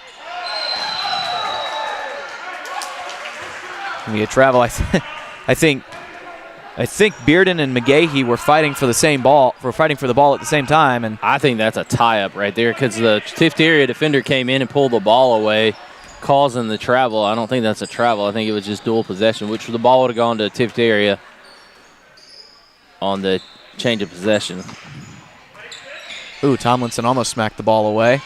Poked out, recovered by Walker Young. He's got an open floor ahead of him. One man to beat. Layup. Good. Good hands right there by Walker. Another Again, tip away. Wow. And Bearden draws another charge. He is so good at that. And a technical called on number 10, Colson Stewart. So he picks up a charge and a technical. Wow.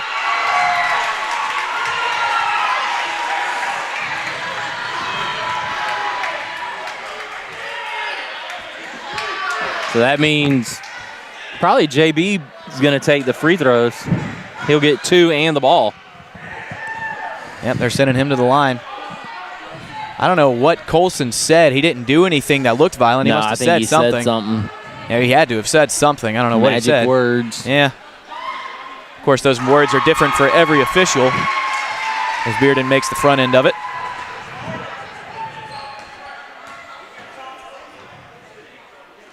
And the second. So now Westfield's got the ball, leading 19-14.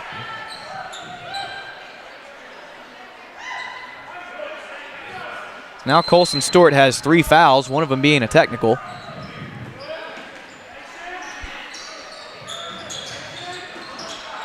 Ooh, good cross-court pass.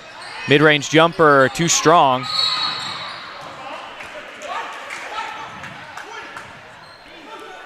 They're going to say Hudson McGahee. They're going to call Hudson McGahee for a push. Yeah, we're like I told Danny in the girls' game, we're going to get out of this game at like 6 o'clock. Oh, what a block from Bearden off the backboard. Wow. Great play. Yeah, it was.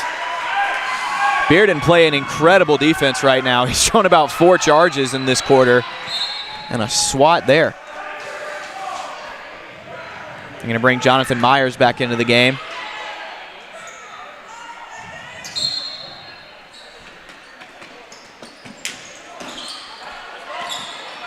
Wow, good bounce pass into the middle. Wow. And another offensive foul drawn by J.B. Bearden. Holy cow.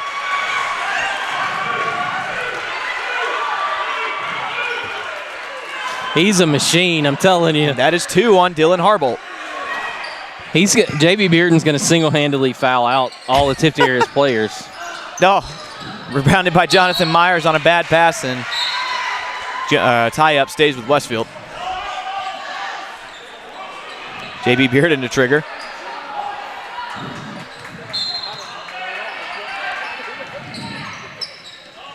Walker Young at the top of the key.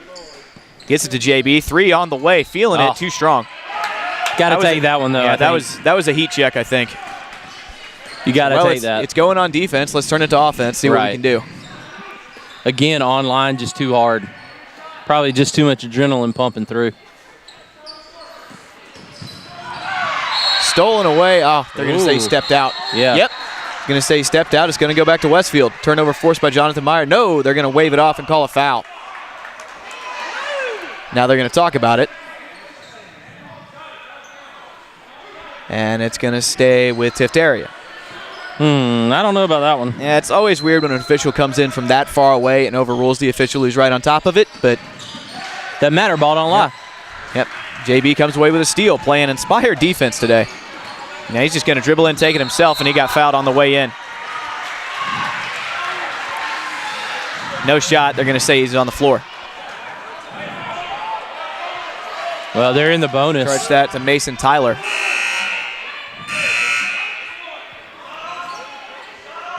And, yep, it's going to be a 1-and-1 opportunity for JB. Well, as much as Walker influenced the game last night, you would think that JB's been the catalyst here in this game. Yeah, you could say that.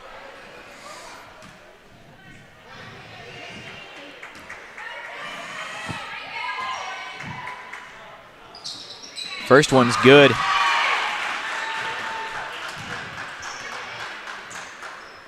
JB, your leading scorer in the game right now. He has 9. Make that 10. Westfield going to go into a full court press here. Tiftarea does a good job of breaking it, getting the ball over, and stolen away by Jonathan Myers. Great defense, apply pressure, and watch what happens.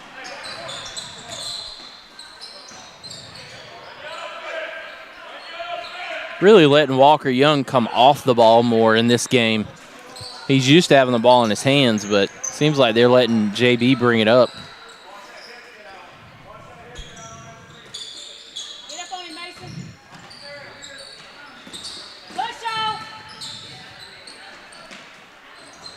Inside to Tomlinson. Gives it off to Bearden. Head fake. Yep, they're going to call a walk. Took a step. Don't need to take that step.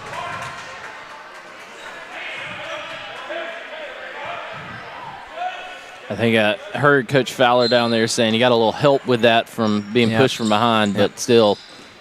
McMillan going to come into the game. Ooh, got away with a double dribble there. Added that hand in. 3 on the way. Knuckleball 3, no good. Walker going to bring it back up. And he's going to get fouled on the way up. I thought that was going to have enough English to carry him over the rim.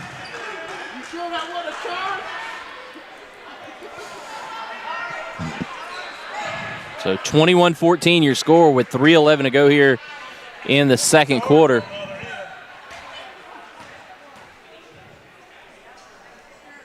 Walker makes his first. He's got 5 now. So JB going to take a seat. Hey, well, you can't have him play all the minutes in the game. As much as you would like to today.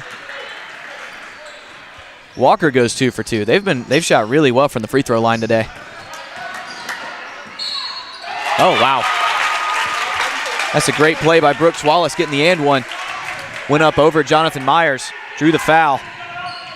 Yeah, if you're going to foul right there, you can't let him get the shot off. Yep. Gotta mean it. Swat that ball away. Free throw is no good. Man, they are calling this game tight as Lee picks up his first.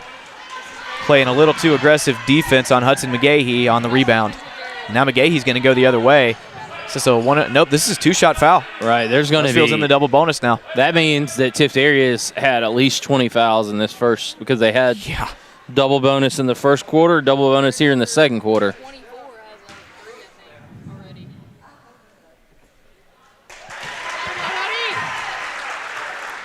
That's McGahee nails his first.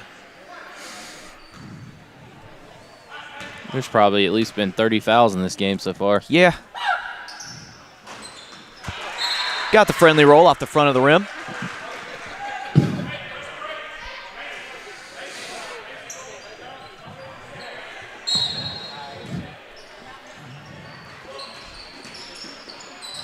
Good job breaking the press. Peyton McMillan couldn't hold on to it.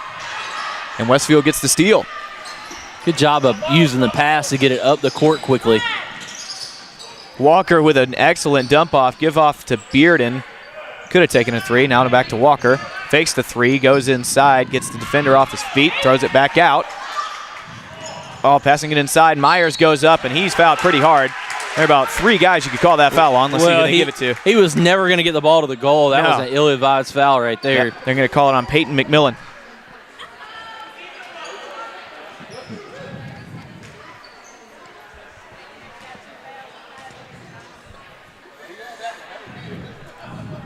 Oh. No, off on that one, just a little bit offline and a little bit long. Brody McDaniel coming back in for Blackman. So you got Blackman, McGahee, Myers, Bearden and Young on the floor. Yep. Pretty solid lineup there. Second one gets the friendly roll. Myers with 5 points so far in this game. Not really a typical scorer. Really good defender and rebounder, but not known for his scoring. But he's putting up numbers today. Oh, that ball thrown right out of bounds. A little miscommunication there on the left wing. Now we got to replace the ball. Touched by a fan. Way to go, Joe. Joe's pretty good at his job. With 2:22 left in this one, Westfield with a 10-point lead. Both teams in the bonus, Westfield in double bonus. Pass inside, Myers. Oh, he walked.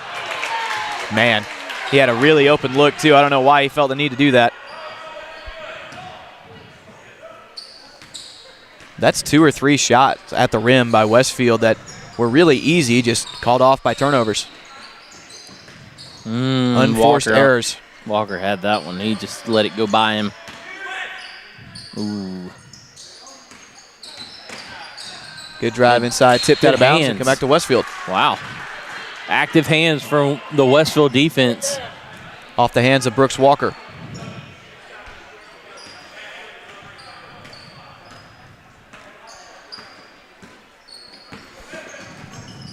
Into the corner, knocked out of bounds. Hudson McGahee trying to get it to Myers on the inside. Good defensive play there by Lee. Brody Noah Blackman coming back in. Walker Young gonna get a breather. Yep, Blackman gonna be your active ball handling guard here, I think. McDaniel thought about a 3, now gives it up to Bearden. Now into the corner for McGahee, back to Bearden. Bearden, high post. McDaniel with a 3, offline. Bearden comes down with a rebound, goes back up with the right hand, no good. He gets it back, passes it out to Myers. Westfield has it again. And Myers walked. No, they called an offensive charge. Foul? Yeah. Using that shoulder to create some space. So Myers has 3, something to keep an eye on.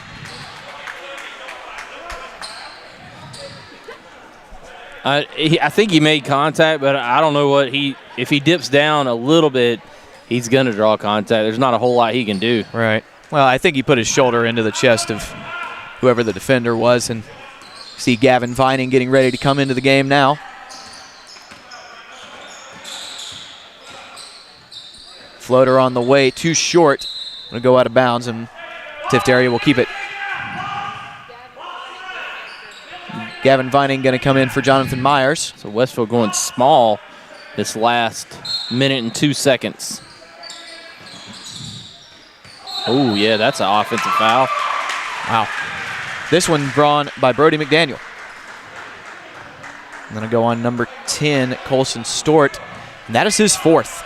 Wow. Colson Stewart has 4 in this game. Well, the technical foul didn't help him out. At least 3 of them self-inflicted. Right. 2 offensive fouls and a tech.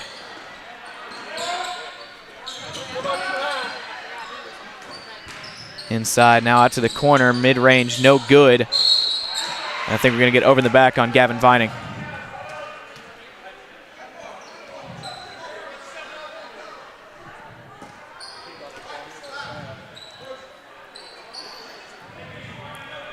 And, yeah, we are at least in 1-1 territory now. It's 2 shots. It's 2 shots, so both teams in double bonus now. 45 seconds to go. Westfield with a 26-16 lead. The good news is I think that may just be in our headphones. I don't think it's going out, that buzz. I think it's just coming in our ears. Do. Well, that's good. Yep. Shot no good. Not pleasant to hear, but this is Mason Tyler at the line. Probably just going to either have to replace that board or replace the cord.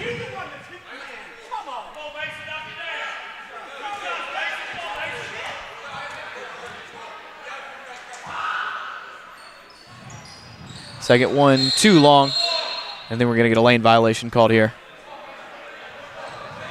Yep, I think Hudson McGahee was in the lane too early.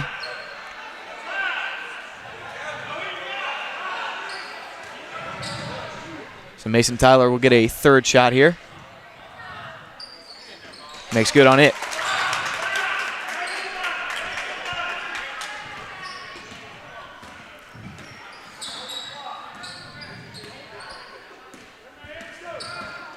Noah Blackman working the ball. Now off to Bearden into the corner. Gavin Vining able to take it away. Pass almost intercepted. Strong hands there. Inside for McDaniel, but stolen away, and now everyone's on the ground. Let's see who they call this foul on. They're going to call it on 24 for Tiftarea. No, they're going to call it on Gavin Vining. So Vining's got two fouls in about 3 minutes of basketball. That's but two players going after the ball. I don't see a foul there. I didn't see a foul there from either team. I mean, that's... Mason Tyler getting a chance with two here.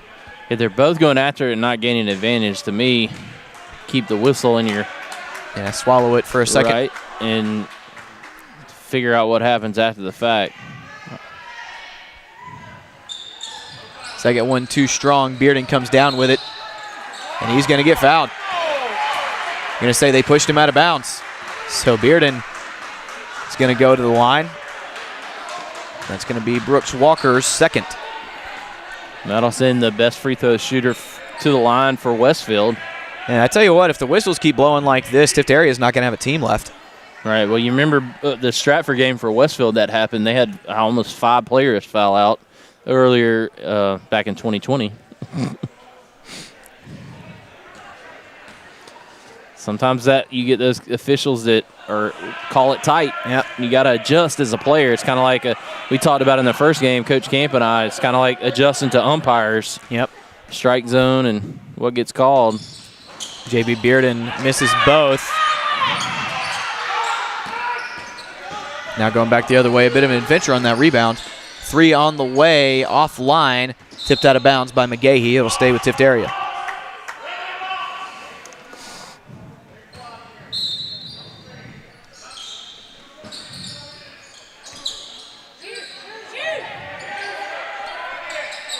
Three on the way, no good. Looked online. Gavin Vining throwing for a rebound. Shot, no good.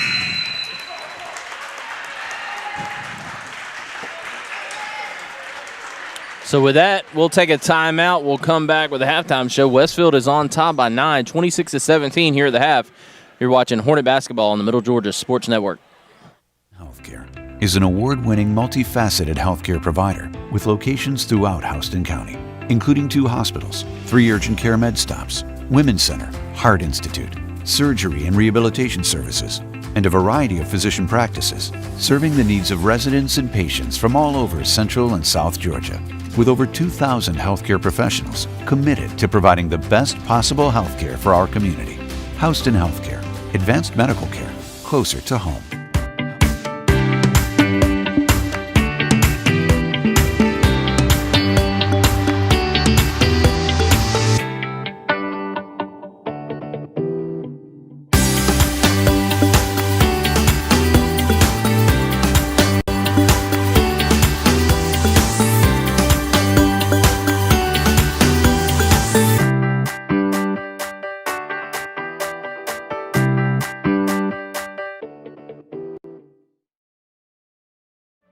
I always like to stay inside the car. We can be loud and nobody tells us to be quiet. That is a shoulder compliment.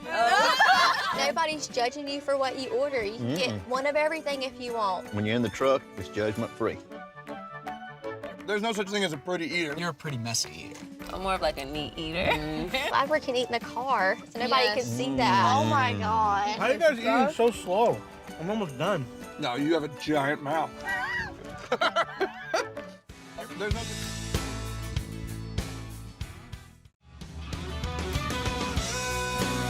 The Middle Georgia Sports Network is excited to bring to you another year of live prep sports action.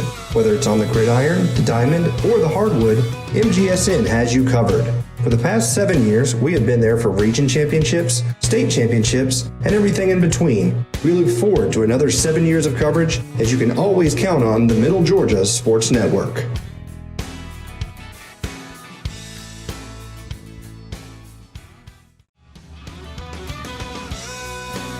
The Middle Georgia Sports Network is excited to bring to you another year of live prep sports action. Whether it's on the gridiron, the diamond, or the hardwood, MGSN has you covered. For the past 7 years, we have been there for region championships, state championships, and everything in between. We look forward to another 7 years of coverage, as you can always count on the Middle Georgia Sports Network.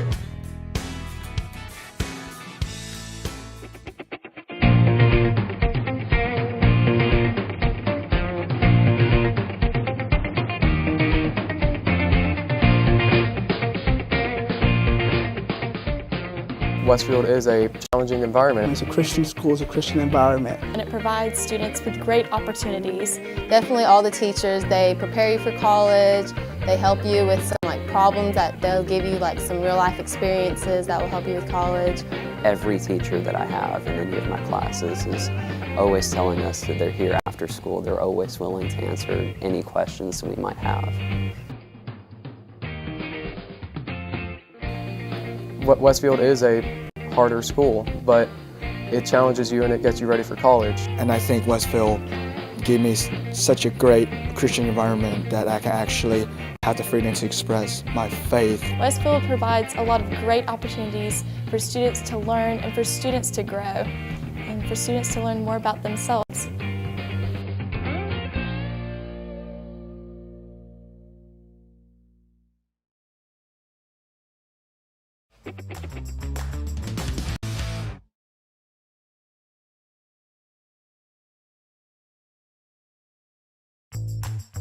I'm involved in a lot of extracurricular activities. I play football, baseball, basketball, and I run track. I love the contact sport. I love the ability to get my feelings and aggression out throughout the hard day or hard week out at practice. I was a part of the Westfield wrestling team when I was a freshman, and that's also the year when I played soccer. So it was been fun, and I'm going to play soccer again in my senior year, and hopefully I will probably be the captain of the soccer team. I enjoy just spending time with my teammates and getting to just rep the green and gold like everyone else has in the past. On Thursdays, we get to go out and with the football team, and we get our chaplain out there, and he does a great job. And I think on a Thursday that's great to do because it's a day before the game, and you get to think about God and just choices in life, and that's kind of what the game of football is like.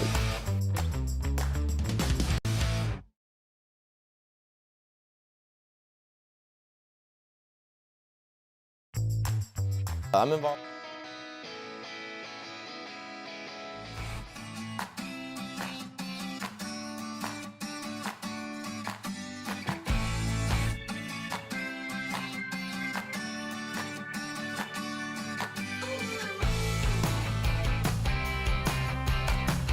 At Westfield, we have different clubs that you can be in. You can choose between a variety of clubs. There's Together.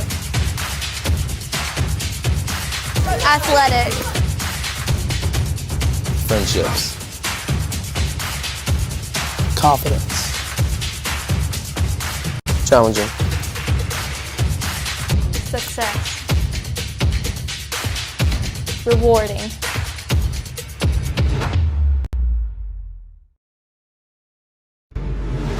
Together. Athletic. Friendships. Confidence. Challenging. Success. Rewarding.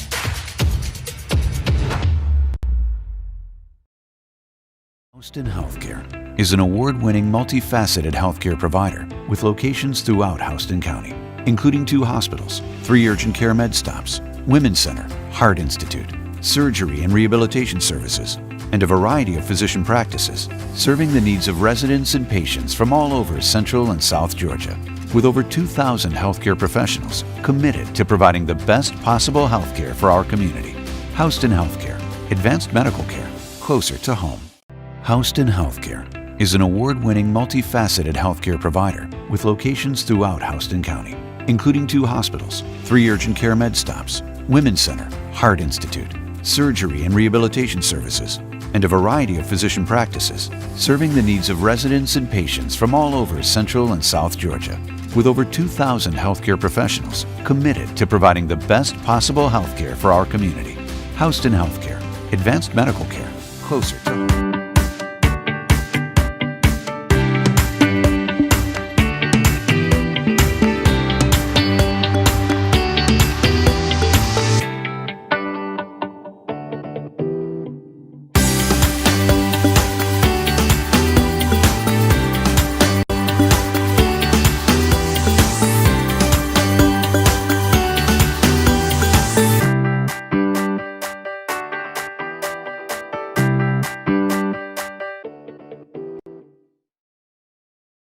Like to stay inside the car. We can be loud and nobody tells us to be quiet. That is a shoulder compliment. Nobody's judging you for what you order. You can get one of everything if you want. When you're in the truck, it's judgment free. I always like to stay inside the car. We can be loud and nobody tells us to be quiet. That is a shoulder compliment.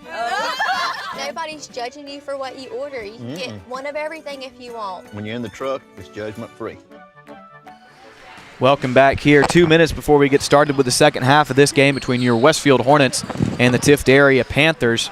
Westfield with a 26-17 lead at halftime, but Brett, the story of this one has been the fouls. You got Colson Stewart for the Panthers is in serious trouble. He's got 4 through one half. Hayden Murphy has 3.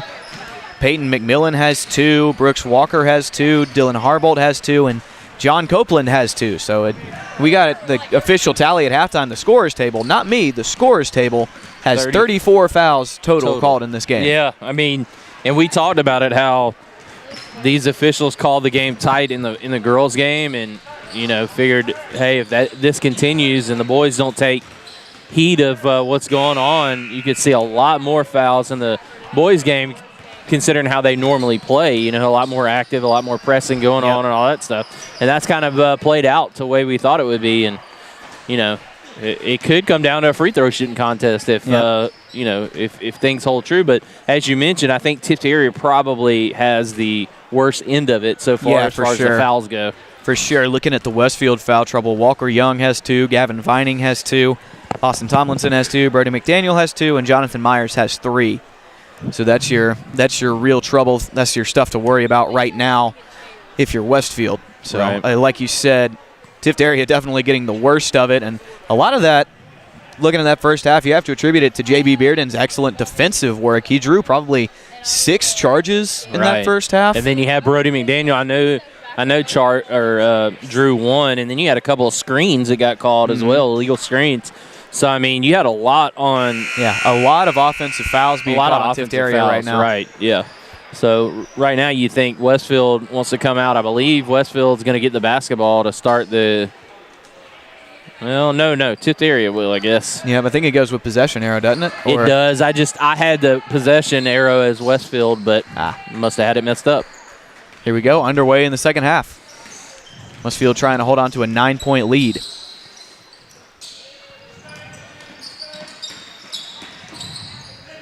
Tomlinson, we didn't really see a whole lot out of in the first half. 3 on the way, well defended by Brody McDaniel, and ball's going to go out of bounds. Wow, that was going to come to Westfield. I thought it came off hit of off Brody McDaniel. Yep. Well, Westfield's going to take advantage of it, I guess.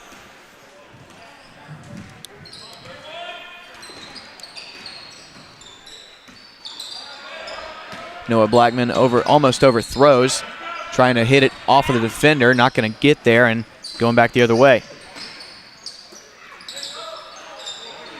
That's a long two, too strong.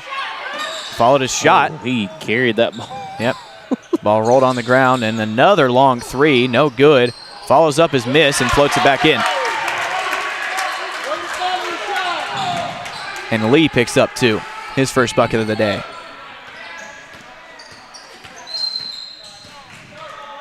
Then picks up a foul.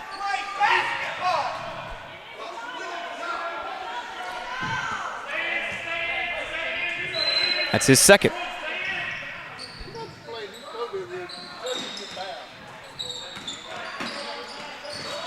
Myers driving in, no good. Rebound tipped around, comes down to Tiftarea.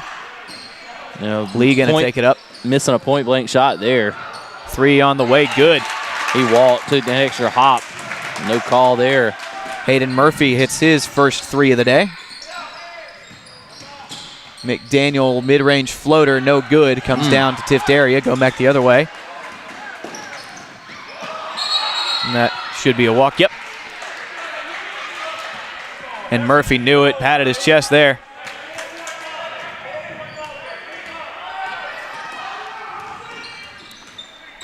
Walker trying to break this half-court press.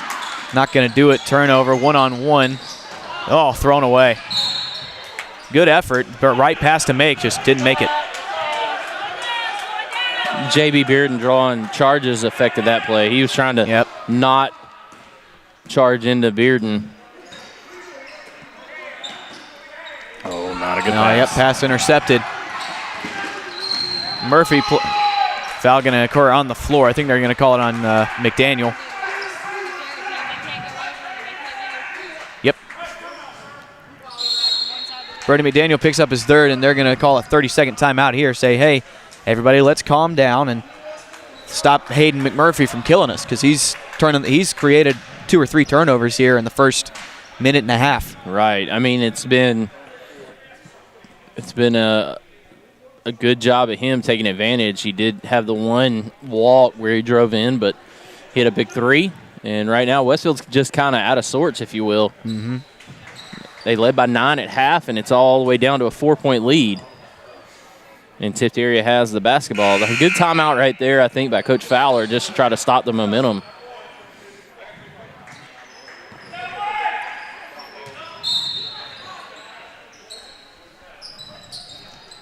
Now I'm going to try to inbounds. They'll get it into the corner. 3 on the way from Murphy. No good. It looked good from our angle, and that'll be a tie-up.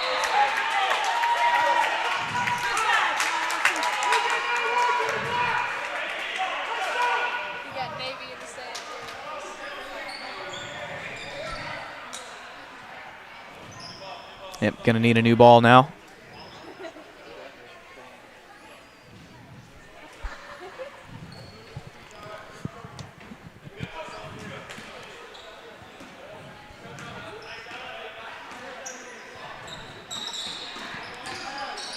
Walker inside, floater, layup, good. Yeah, that one right there you got to take advantage of. Tomlinson missed an earlier one, but right there, finally able to connect on a point blank. I think he's walked to take away 2 point blank layups as well. That's a pretty solid floater there from John Copeland. So just like that, Westfield scores, and then Tiftarea right back. Noah Blackman and Walker Young have kind of figured out this press. Trying that little slip pass.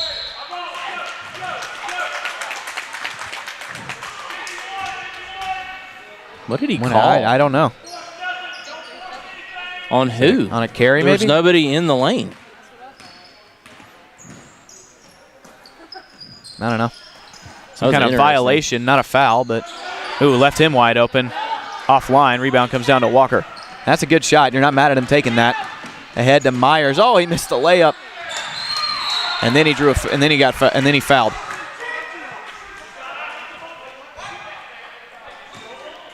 He was wide open and maybe just a little too wide open, and that's his 4th.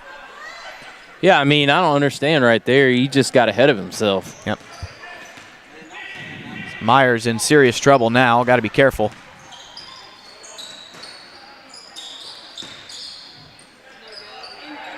Three on the way, short. Rebound comes down. going to be fouled on the floor. I think they're going to call that one on Noah Blackman. Westfield's got to be getting close to the bonus here in the third quarter. Already. I mean, they've fouled a lot so far. 3 on the way. Too strong.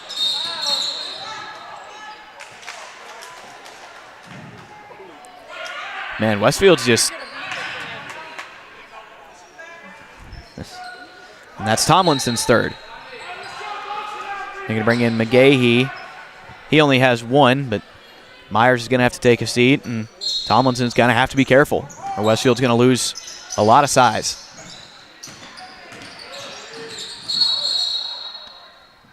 And a good job of pressuring the ball carrier there, or pressuring the ball handler there, and making him walk. Just kind of let him run up on you and make him lose control. Inside pass tipped away, out of bounds.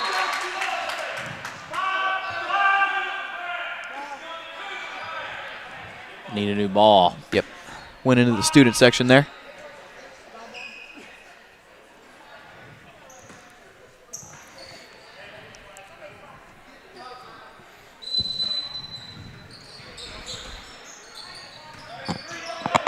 Walker going to take it himself. Layup, splits the defense. Wild layup, no good. Yeah, 20 came in there.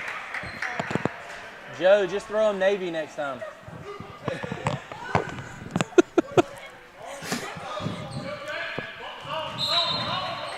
So Brooks Walker picks up his third. Fouling, I think, Beard and Noah Blackman faked the 3. Now going to pass out to Walker. Walker layup, good. Well, I heard Walker plays a lot taller than he is. Just too hot. Yep. I'm telling you, he can't be any taller than 5'8", 5'9", and just loves to go inside. So they'll take a full timeout here. We'll take one with them. Westfield holding on to a 6-point lead with 3:57 left in the third right here on the Middle Georgia Sports Network.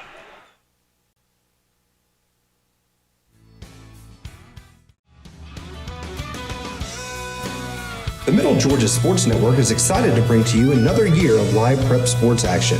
Whether it's on the gridiron, the diamond, or the hardwood, MGSN has you covered. For the past 7 years, we have been there for region championships, state championships, and everything in between. We look forward to another 7 years of coverage, as you can always count on the Middle Georgia Sports Network.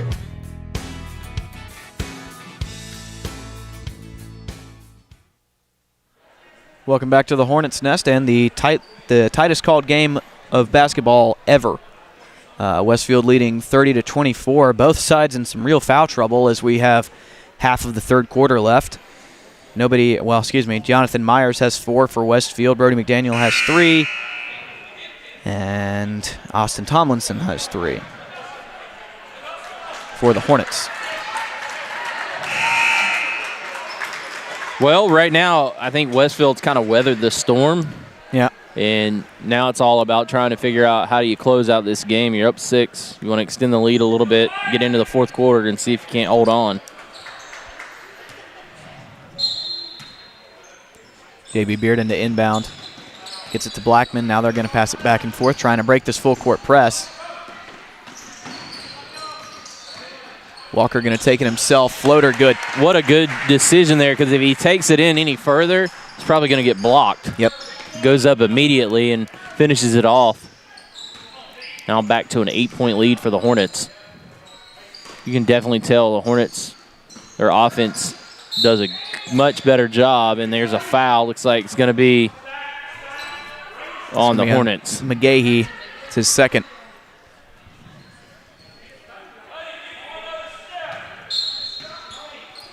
Harbolt gonna inbound here. Long inbound pass. Ooh. Yep, close to the line. He was you could tell he was cognizant of where the. Yep, and he's tripped. I think that's going to be on Walker. Nope, they're going to call it on Tomlinson. And this will be a 1-and-1. Tomlinson now has 4, so they're going to bring Brody McDaniel back in. So looking at Westfield's big guys, Tomlinson and Myers both have 4 fouls. You got McGahee in there. He has 2. If you want to count Brody McDaniel as 1, he only has 2. Missed the front end of the 1-and-1. Now some fireworks happening. Rebound ripped down by J.B. Bearden, and now it'll go back the other way.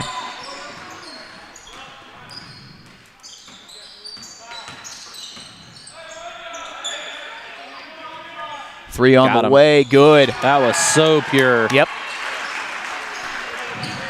He has a pretty jumper. Yeah, he does. And good shooters know when they can shoot. They know when they're open.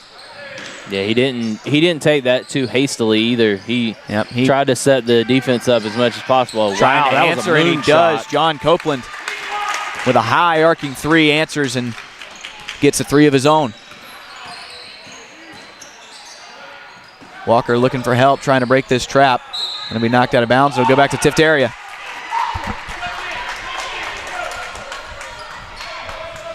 Copeland and Walker with a defensive effort.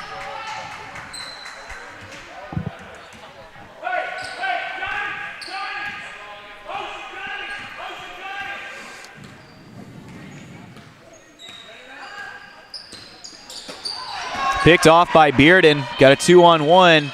He's going to take it himself, and he's fouled on the way up.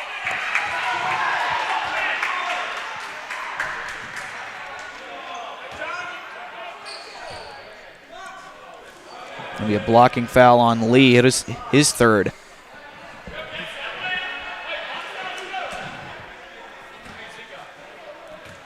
It's Bearden.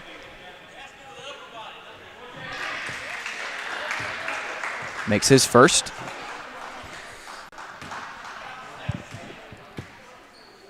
Second one up. Just short. That's a shame. I was going to say, I don't think he's missed from the line tonight, but. Well, at least you didn't jinx him. Yeah, I didn't jinx him. He missed it on his own. Can't blame me for that. Unless a thought can jinx. Yeah, well. Walker Young with a good defense there. Ball still being tipped around. I think.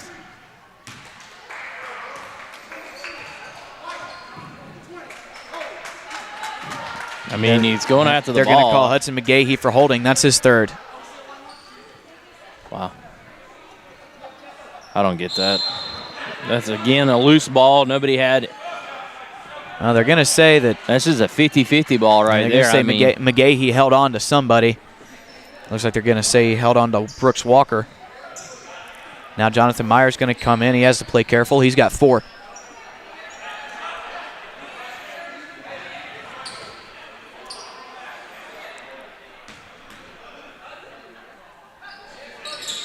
First one too long, rebound down to Myers.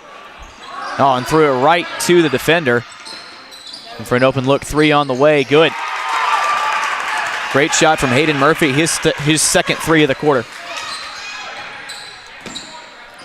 Westfield now with a 36-30 lead.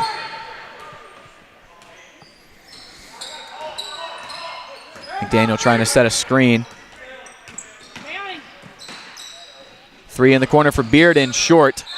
Off back iron and going back the other way. Let's see who they call this foul on.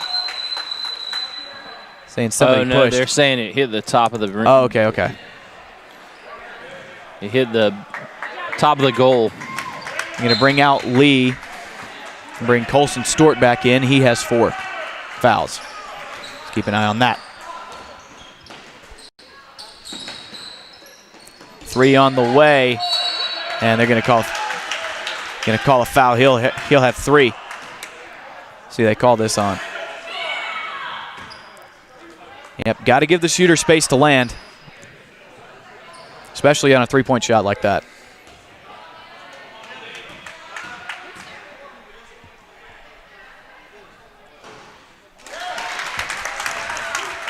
First one rolls in for Harbert.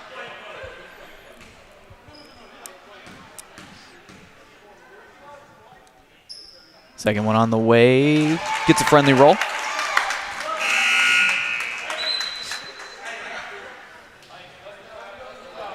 They're going to bring Copeland back in.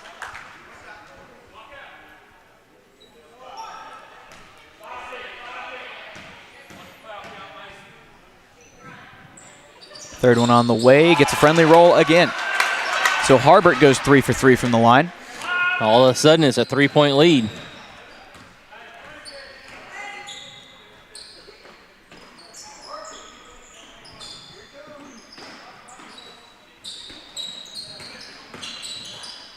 Oh, Walker lost it on the way up, had a good layup, and now you got a 1-on-2. Floater, no good. Rebound comes down to Myers. Nope, lost it. Ball's on the ground, and that'll be a tie-up. How was that a tie-up? They didn't even get a hand in there. Yeah, I felt like 2 Westfield players were fighting over it. Oh, my. Possession arrow going to keep it with Tiftarea.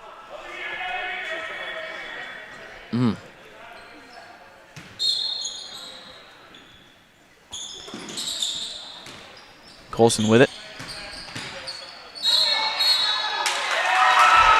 And Brody McDaniel draws a charge.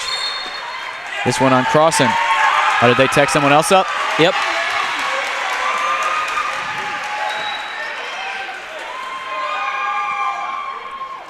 I think that's on Copeland. On him, isn't it? No, that's just his third. So that's 2 technicals on Tiftarea. Walker Young going to pick up the free throws. Makes his first. Those are huge right now because it was only a 3-point lead for Westfield. So Walker makes both. Westfield has done a fantastic job from the free throw line today. If I remember correctly, that was a weakness for them last year. Has turned into a strength.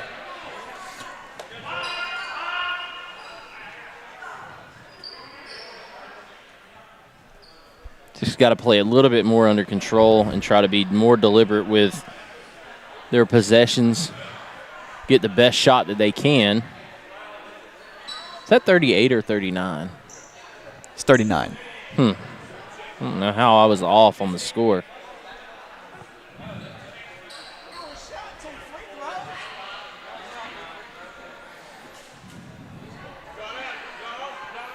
I think you may be right. It may be 38. They're looking at something right now.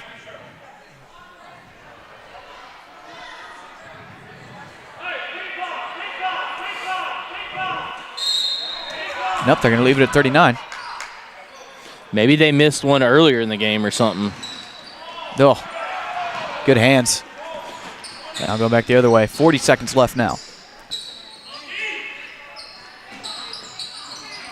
3 on the way, short. We're going to have a push from behind on the floor. It's going to go on Myers. Wow. I think that'll be his 5th. I just don't, I mean, what's he doing? They're both just fighting for position.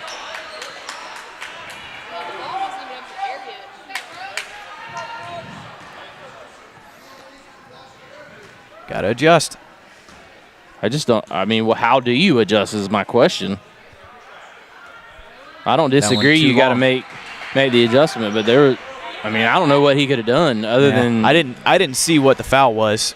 Well, they called some kind of on the floor with the rebound, but the ball's up in the air. It's not like he was reaching in or anything. You're saying he pushed him from behind. I guess. Trying to create space for himself. The ball's on the floor, and going to cover it up, and it'll be a tie-up. And it'll go with Westfield.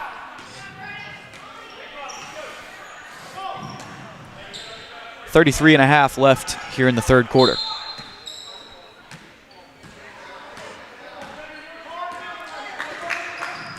You want to hold this one as long as you can. Yep. And Noah Blackman threw it right to the defender and then fouled him. Golly, what are you doing? Just throwing the ball right to. Yeah, hit him in the stomach with it.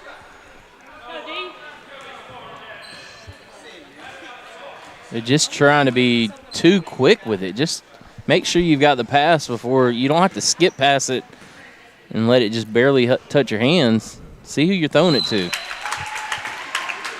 It's almost like they're playing hot potato with it. First free throw is good for Harbolt.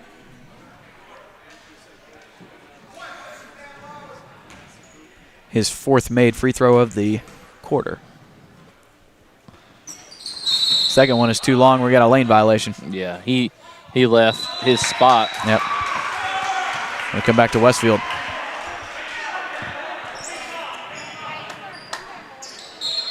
Walker going to check out. Going to bring back going to bring Crossan in.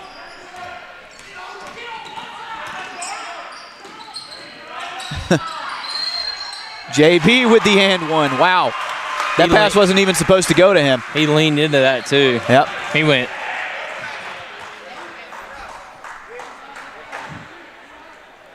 So Cool picks up his first foul. Bearden picks up 2 more points. Now there's a chance for 1 more here. He kind of tilted his shooting frame into the defender and drew that foul.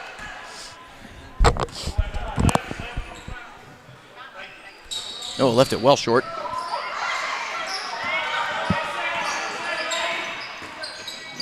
Three on the way, too strong, off back iron.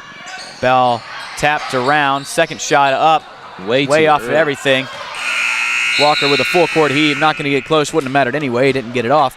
But Westfield takes a 6-point lead into the fourth quarter. Coming down to the wire here, right here on the Middle Georgia Sports Network.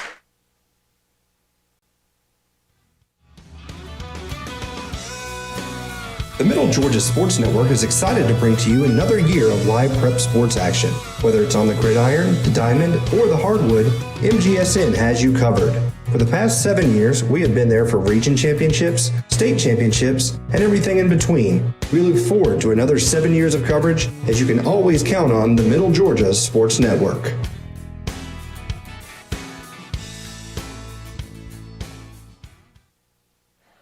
Welcome back to the Hornets' Nest, getting ready for the start of the fourth quarter here. Westfield holding on to a 6-point lead with 8 minutes left in this contest.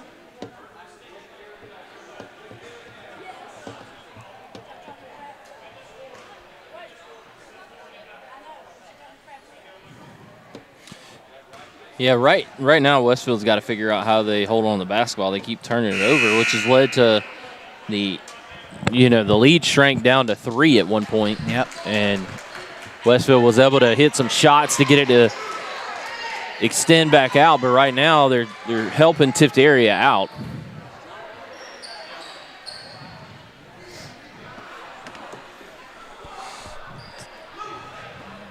Tiftarea going to take the inbounds to start the quarter.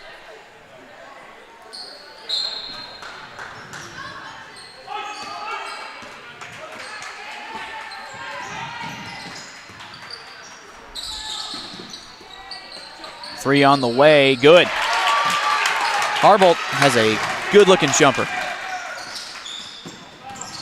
Crossover for Walker. Inbounds, 3 on the way, short. Follows his miss, gets the rebound, and it goes out of bounds. Yeah, he landed in, or he was in McDaniel's landing area, but did not get the same benefit of the call that was given earlier. I'm not going to complain about no calls. Oh, I'm not complaining about no call. I'm just saying he didn't get it. Right.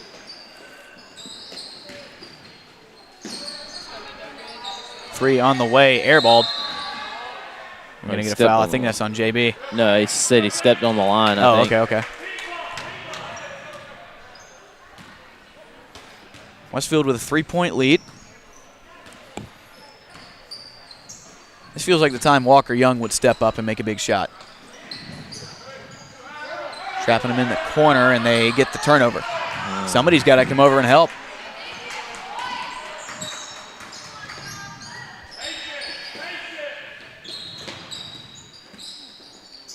Three on the way, trying to make another one. That one drags back iron. Westfield has it. There's the layup from Walker. Got it over the taller defender. He's got 14. Yeah, again, you see Walker letting it go early so that it doesn't get blocked. Just a good job of realizing where he is on the floor and who's coming over to try to help out. Good hands right there. Bearden. Bearden has played an incredible game. He's the leading scorer on the floor. Walker with another floater. That didn't work. Gets his own rebound, but it's called for the foul.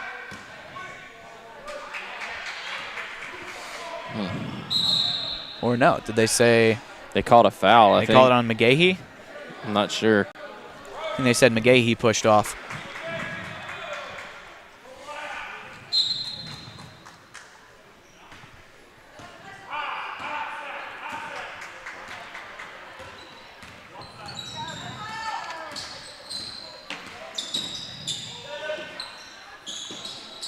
Almost a walk there. Floater on the way, good from Copeland.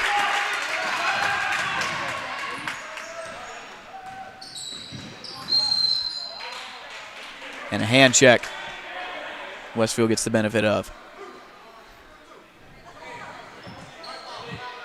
And that is Lee's 4th foul.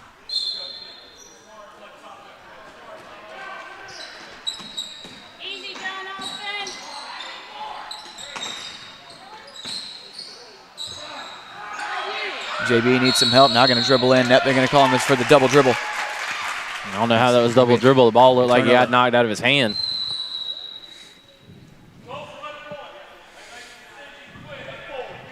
I think everybody's just weary of all the whistles so far. Yeah, yeah, I think so. Crossan going to come back in.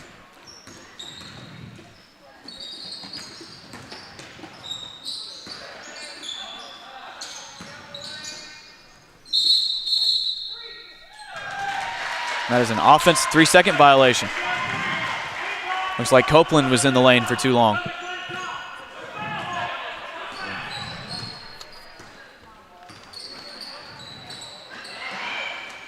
Great job by McDaniel. Good positioning, way to get him the ball, and then he finished up strong. It just went straight to the basket, which is... Yep, just left his feet and put it up. Right, what Jonathan Myers tried to do, but he took an extra step when he did it. Should be a walk, yep. Copeland, too many steps. Good defense there from McGahee. Hayden Murphy going to check back in for the Panthers. Yeah, they've been rotating him in and out, trying to keep him from picking up that 5th foul. If I were, I would try to figure out a way to take the ball right at him. Inside to Bearden, back out. In the corner, 3, no, just short. Followed up his miss, puts it back up, no good. McGahee puts it up, no good, rimmed out. And now it'll go back the other way. Wow. Westfield had 3 chances and all of them were good. 3 on the way, no good. Rebound being tapped around. Walker Young's on the floor, that'll be a tie-up. No, an offensive foul. Or a foul on somebody. Well, Walker went to the ground and they somehow called a foul on him. All right. And this game has officially become more about the referees than the players. Well, I think what the Westfield fans are saying is he got the rebound, tried to go out, and he got contacted immediately. Great defense from McGahee. Now Walker's got to break the trap. He does. Wow. Can he beat the 5th man? He did. Oh, no, swatted by Copeland. Rebound by McDaniel. That's the one thing about McDaniel. He sticks with it. Yeah, you saw it on the previous possession. Follows his misses. Right. Following your shot, and then right there, he's able to stay with it and try to come up with a rebound. 3 on the way is too strong. Rebound down to Bearden, and now let's slow it down a little bit. Harbert is a good shooter, but he is a little happy with it sometimes.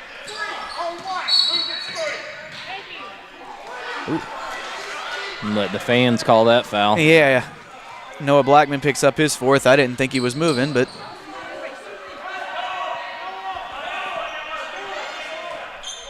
the effect that fans can have on a game is incredible. And to be fair, these referees have been pretty bad both ways tonight. Or today, whatever it is. 3 seconds. Shot on the way, good, and a foul. Pretty good shot there from Copeland.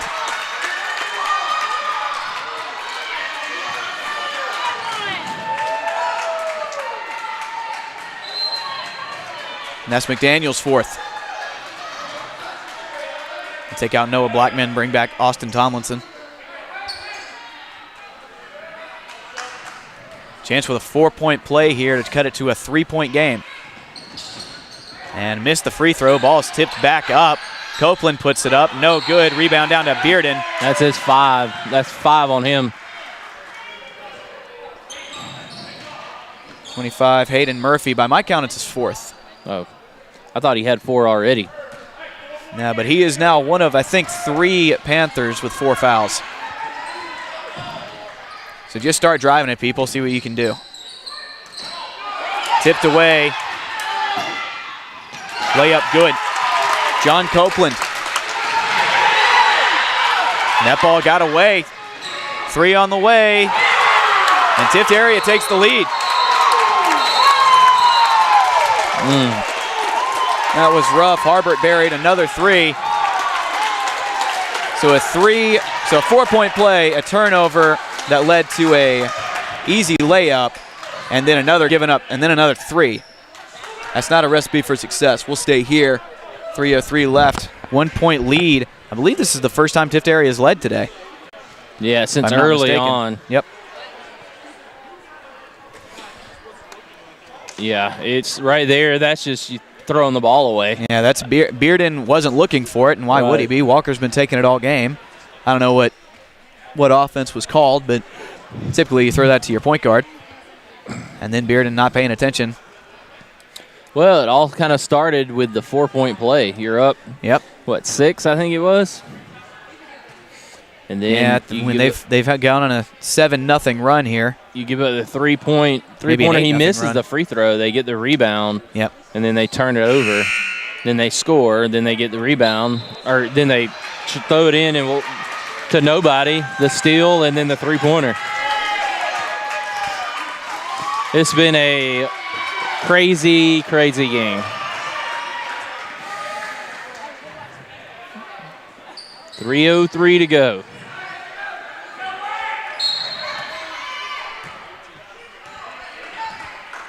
Westfield down by 1 with 3 left here. And another steal by Copeland. It's a wild not a layup. foul. Yeah, I didn't think it was either, but the way they're calling this game, and that's Brady McDaniel's 5th. You can't, the way it's being called, you can't contest anything. Yep. John Copeland, who had 7 coming into this quarter, has a chance to push his score to, let me see here, he's got 10, 12, 14. He's got a chance to put up 16. This means he's got 9 in this quarter if he makes both of these free throws. He makes the first one.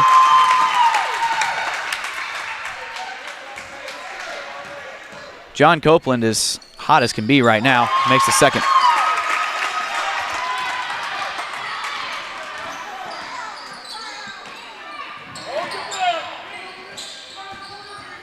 Myers lost it, gonna have to pass out of it, stolen away.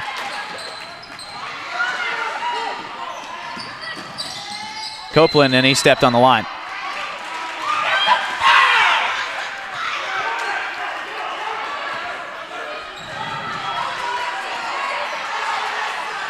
Now coming back the other way. Inside, gives it off. Myers draws the foul.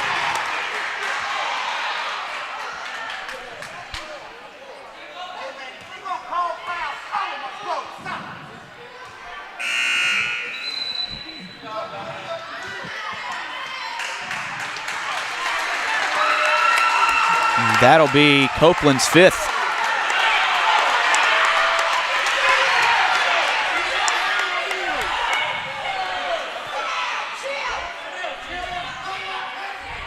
And no one's happy right now.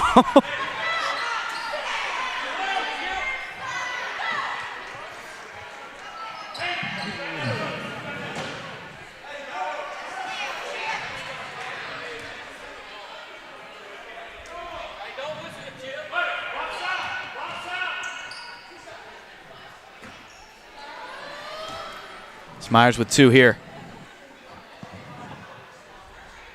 Ooh, off to the left.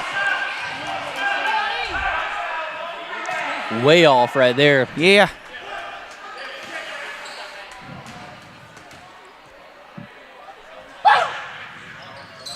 Nailed the second one.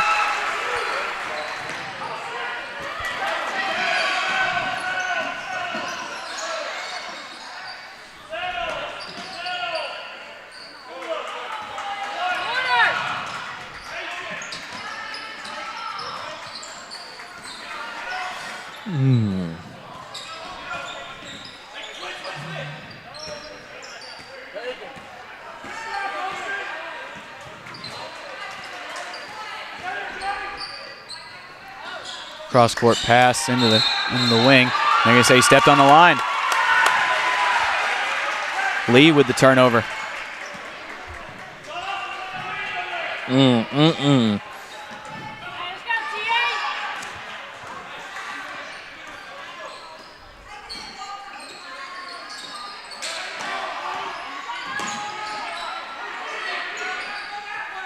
Corner back inside, and we're going to get a foul. And that one's going to go on Brooks Walker, his 4th.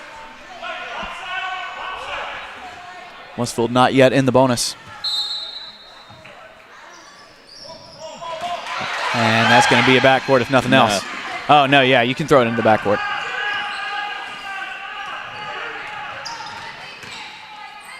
Walker blocked.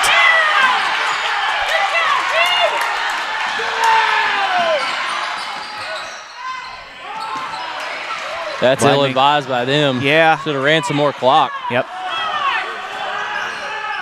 Walker going to drive in, Euro step, blocked again. Nope, got called for a foul that time.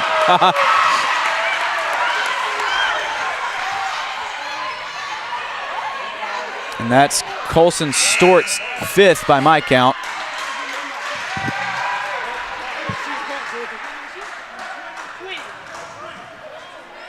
No, they called it on 20, excuse me. That's Brooks Walker. It would be his 5th as well.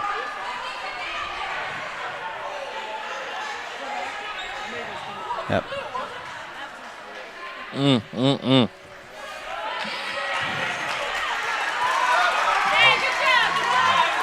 The game has digressed into. Yeah, I said midway through the 3rd quarter, this game has become more about the officials and the kids playing. That's a problem. Oh. That one rolled out. Walker needed that one. Westfield needed that one.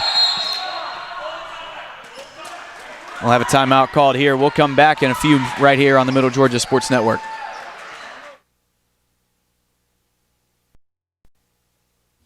Houston Healthcare is an award-winning multifaceted healthcare provider with locations throughout Houston County, including 2 hospitals, 3 urgent care med stops, Women's Center, Heart Institute, surgery and rehabilitation services, and a variety of physician practices, serving the needs of residents and patients from all over Central and South Georgia, with over 2,000 healthcare professionals committed to providing the best possible healthcare for our community. Houston Healthcare, advanced medical care, closer to home. Welcome back here to the Hornets' Nest. Only a minute 18 left in this one. Westfield trying to come back. Walker Young's going to have one more free throw. So do you try to make this or miss it and try to get possession back? I think you try to make this. Yeah. You make it there is a lot of time. If you score again, you can my thought is get the ball back. You're concerned about potentially you have no shot clock, so there's no guarantee. Yeah. How many times, how long can you hold on to the basketball, I think. Right. How long can you, or how the how good thing quickly is do you they're think already you in can turn the ball over? They're already in the bonus, so you can foul them.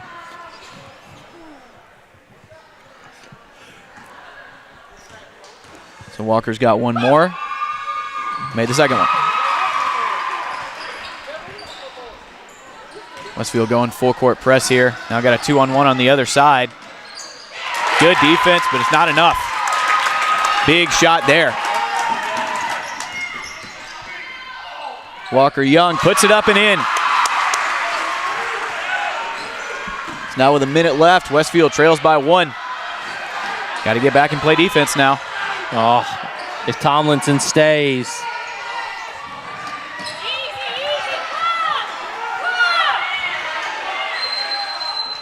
We'll have a 30-second timeout taken by Tiftarea.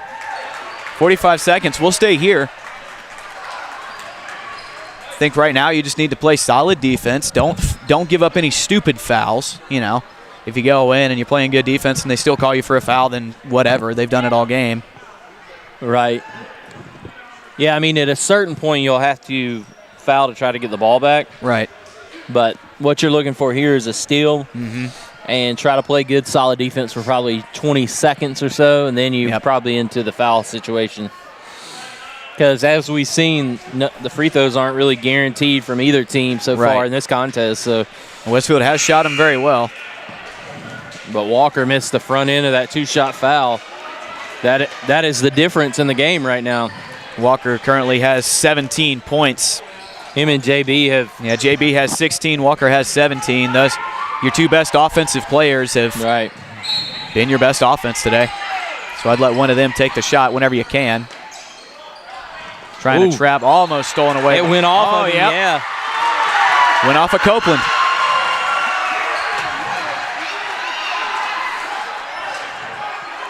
Westfield will have it with a chance to take the lead with 40 seconds left. So do you run this all the way down? I think you take your shot. Ooh. No, but he's fouled. Oh, boy. Whoa.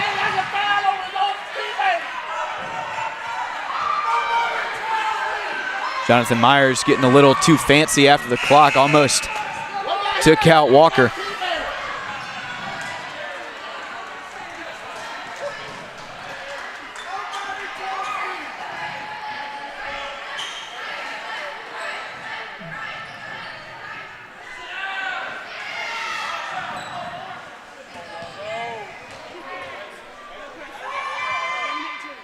Walker ties it up. Got him. So if he hits this next one, he'll get the lead. We'll see. Big free throw. Yep. Oh, just off. That looked like tie it was good. game coming back the other way. So now you're in an interesting predicament for both teams. 3 on the way, no good. Rebound down to Bearden, and he's hit from behind. Fouled. Yep, he hit him from behind. And that'll be Copeland's 5th. He's fouled out, but the more important thing is Bearden's going to the free throw line. Yep. Probably the best free throw shooter that Westfield has. We'll have a 1-and-1 here.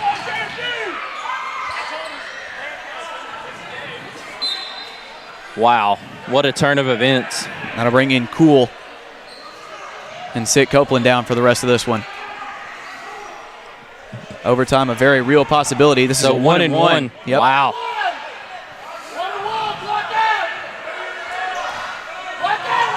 Bearden been relatively quiet in this quarter. Nails the first one. Westfield takes the lead. Wow, that's huge. Looks like Coach Fowler going to take a timeout. Yep. I think that's his last one. It's going to be a full timeout. That will stay here. 19.6 seconds left. Both teams in the bonus, so a foul will send either side to the line. Westfield with a 1-point lead now. I could take a nap. Right now? During this game? Yeah.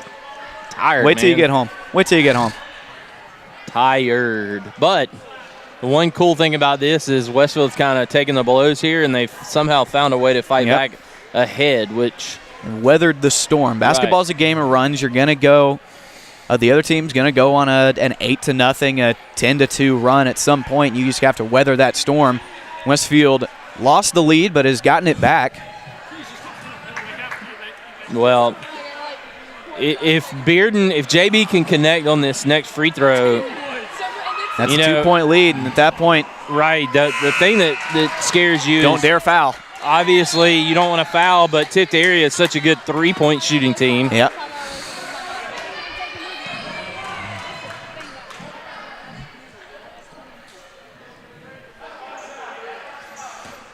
So JB trying to make it a 2-point lead.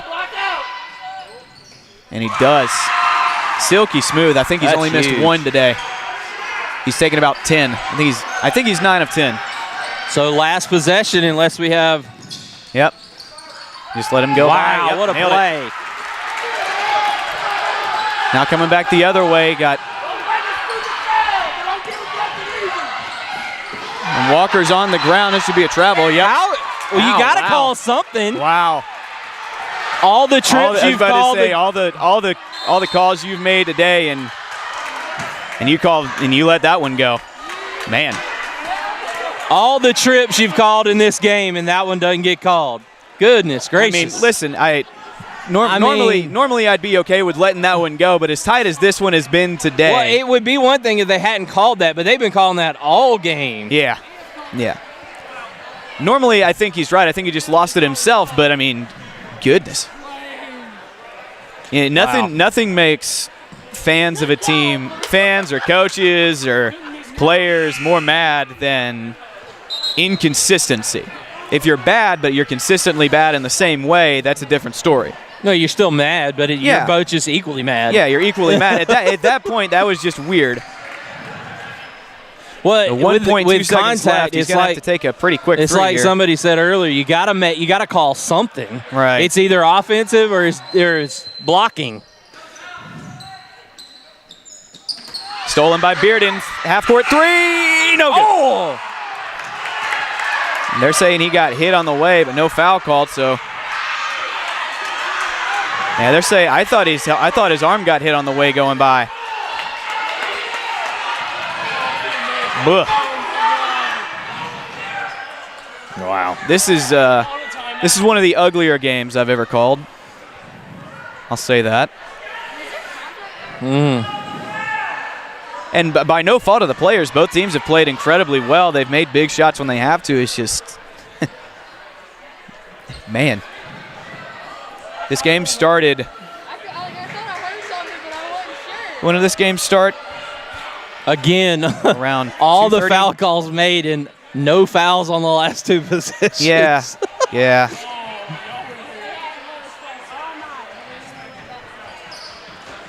You gotta call something, you would think, but hey, whatever. Let's go with it. Moving on. Overtime, 4-minute overtime periods here for at least the first one.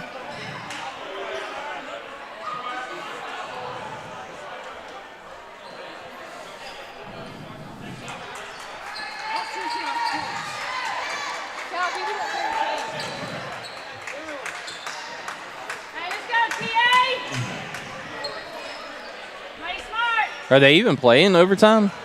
Yeah, you're right. In football, we didn't have overtime periods.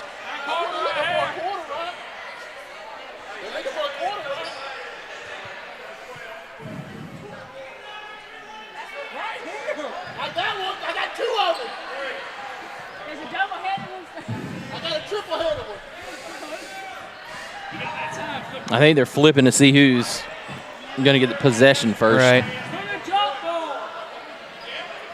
Instead of having a jump ball, they're just going to get three people all together really close. Right. Here's what doesn't make sense. They don't want to do a jump ball, but they're all like 2 feet from each other. So Westfield's going to have first possession.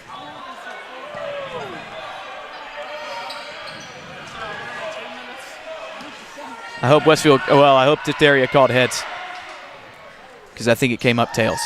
I don't know, but either way, Westfield wins the toss. So does that mean Tiftarea has the possession arrow, right? I don't know. Westfield has the ball. That's all I know. Let's hope they just score 10, and let's hope they go on a 10-0 run over the next 4 minutes and make this one not close, and let's all go home. Bearden going inside, goes up strong off the backboard, no good. Rebound down to Myers. His shot is blocked. Rebound down to Tomlinson. Now it's on the floor, picked up by Blackman. 3 on the way from Bearden. Good. Wow, what a silky shot. What's he got, 19? He has. No, he's got 21. 21, yeah. He's got 21. By my count, I may be off. Yeah, no, I think you're right because he hit those free throws. Yep. Only scored those 2 in the fourth quarter, but making his mark early here in overtime.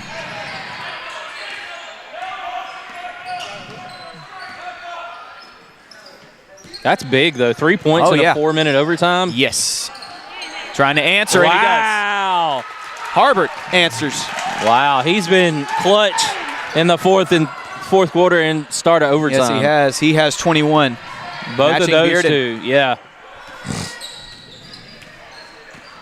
Oh, had the roller. Walker. Tomlinson up and good. Wow. All of a sudden, neither team can miss. Well, they're being allowed to get into a flow here. Right. I think one of the things is Tiftarea is missing their major ball handler out front. Yep.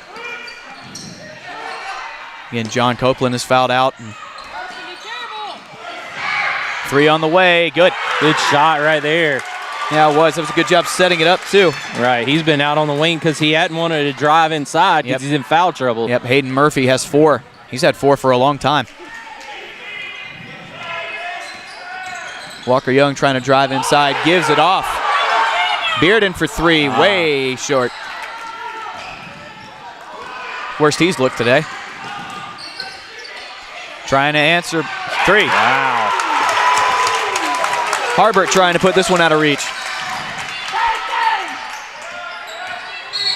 Walker, offensive foul, put his shoulder down. Can't do that. Wow. He just put his shoulder into him. I can guarantee you this. That's Walker's fifth, I think. They will be requesting not to have this crew back in the Hornets nets anytime soon. I would request that. That's amazing. Good night. These guys need to go do 25 feet from the goal, and we call that after he got tripped at the end of the game and no call.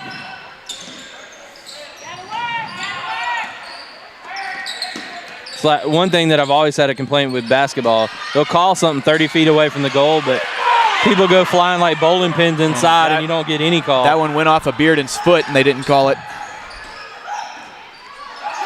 3 on the way. No. Tomlinson grabs the rebound, or excuse me, Myers grabs the rebound, goes up, gets fouled.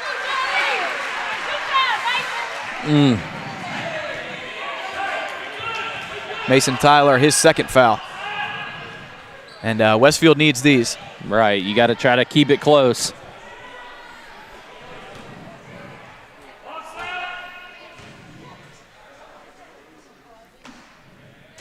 Oh. How many of those? Unfriendly roll. Wow.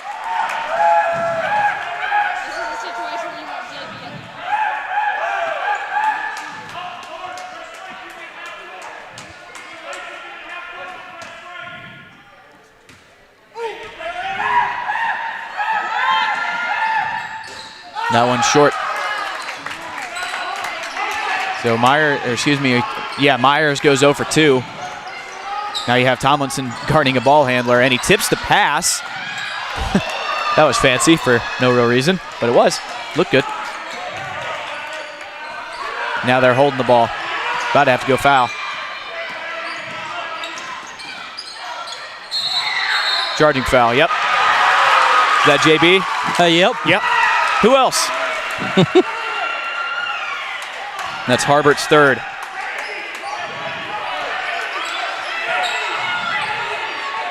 Westfield's got to get 4 here in a hurry. Probably need to make one, foul, and make another. Hope they miss the free throws.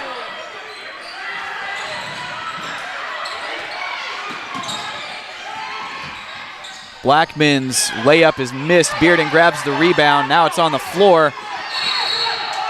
They'll stay with Westfield. 30 seconds left. Wow.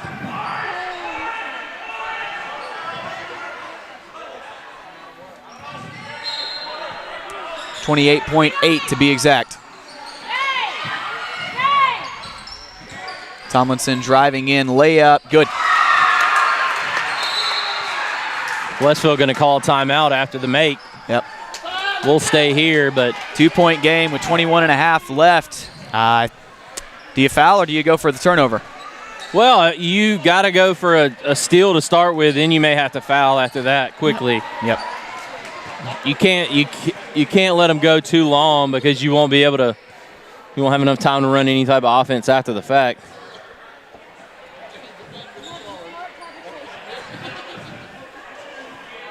I hope you got a good look at the last play in regulation. Good. I suspect they may. It won't do anything, but they'll probably send it in to whoever their heads of official is. Like, how did it? Was this? It's either got to be a charge or a block or something. I mean, too much contact not to be anything.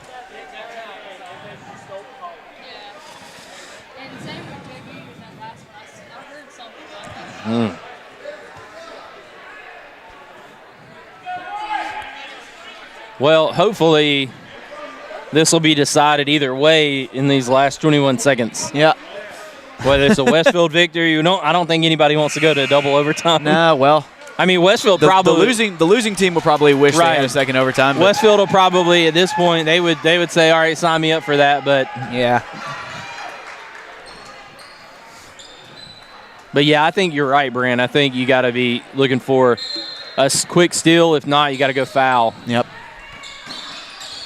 And now you've burned off an extra 4 seconds. Yep. And he's just avoiding arms. And there it was.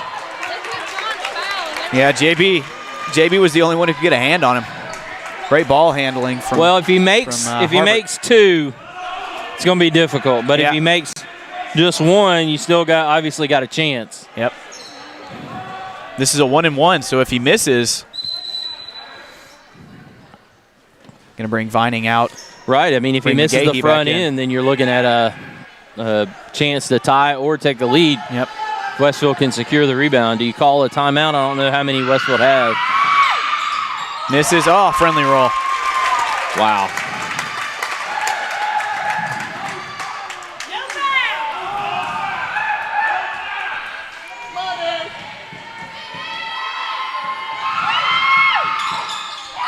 Nails the second one, and that should just about do it.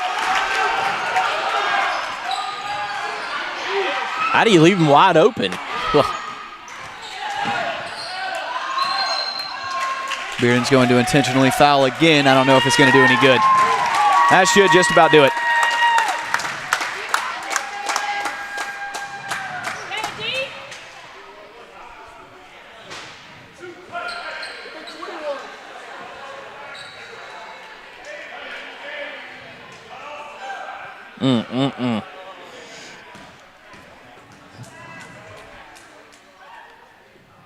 That should do it. Harbert has really come alive here in the second half. He had 6 in the first half. And I'll update you on his point total here in a second. Second one too strong, coming down to Bearden. He's going to have to heave it. Yeah. He nailed the 3 for what it's worth. Wow. Bearden with 6 points in overtime, but Westfield falls 65-63. We'll move into our Westfield Booster Club post-game show. Thank you to the Westfield Booster Club for making all this possible. Yeah, that's going to be a tough one to swallow for Westfield. They end up losing in overtime, a game where, they probably feel like they should have won that one. And we'll see what happens. But I tell you what, that's going to be one that's going to stick with the Hornets for a while, I think.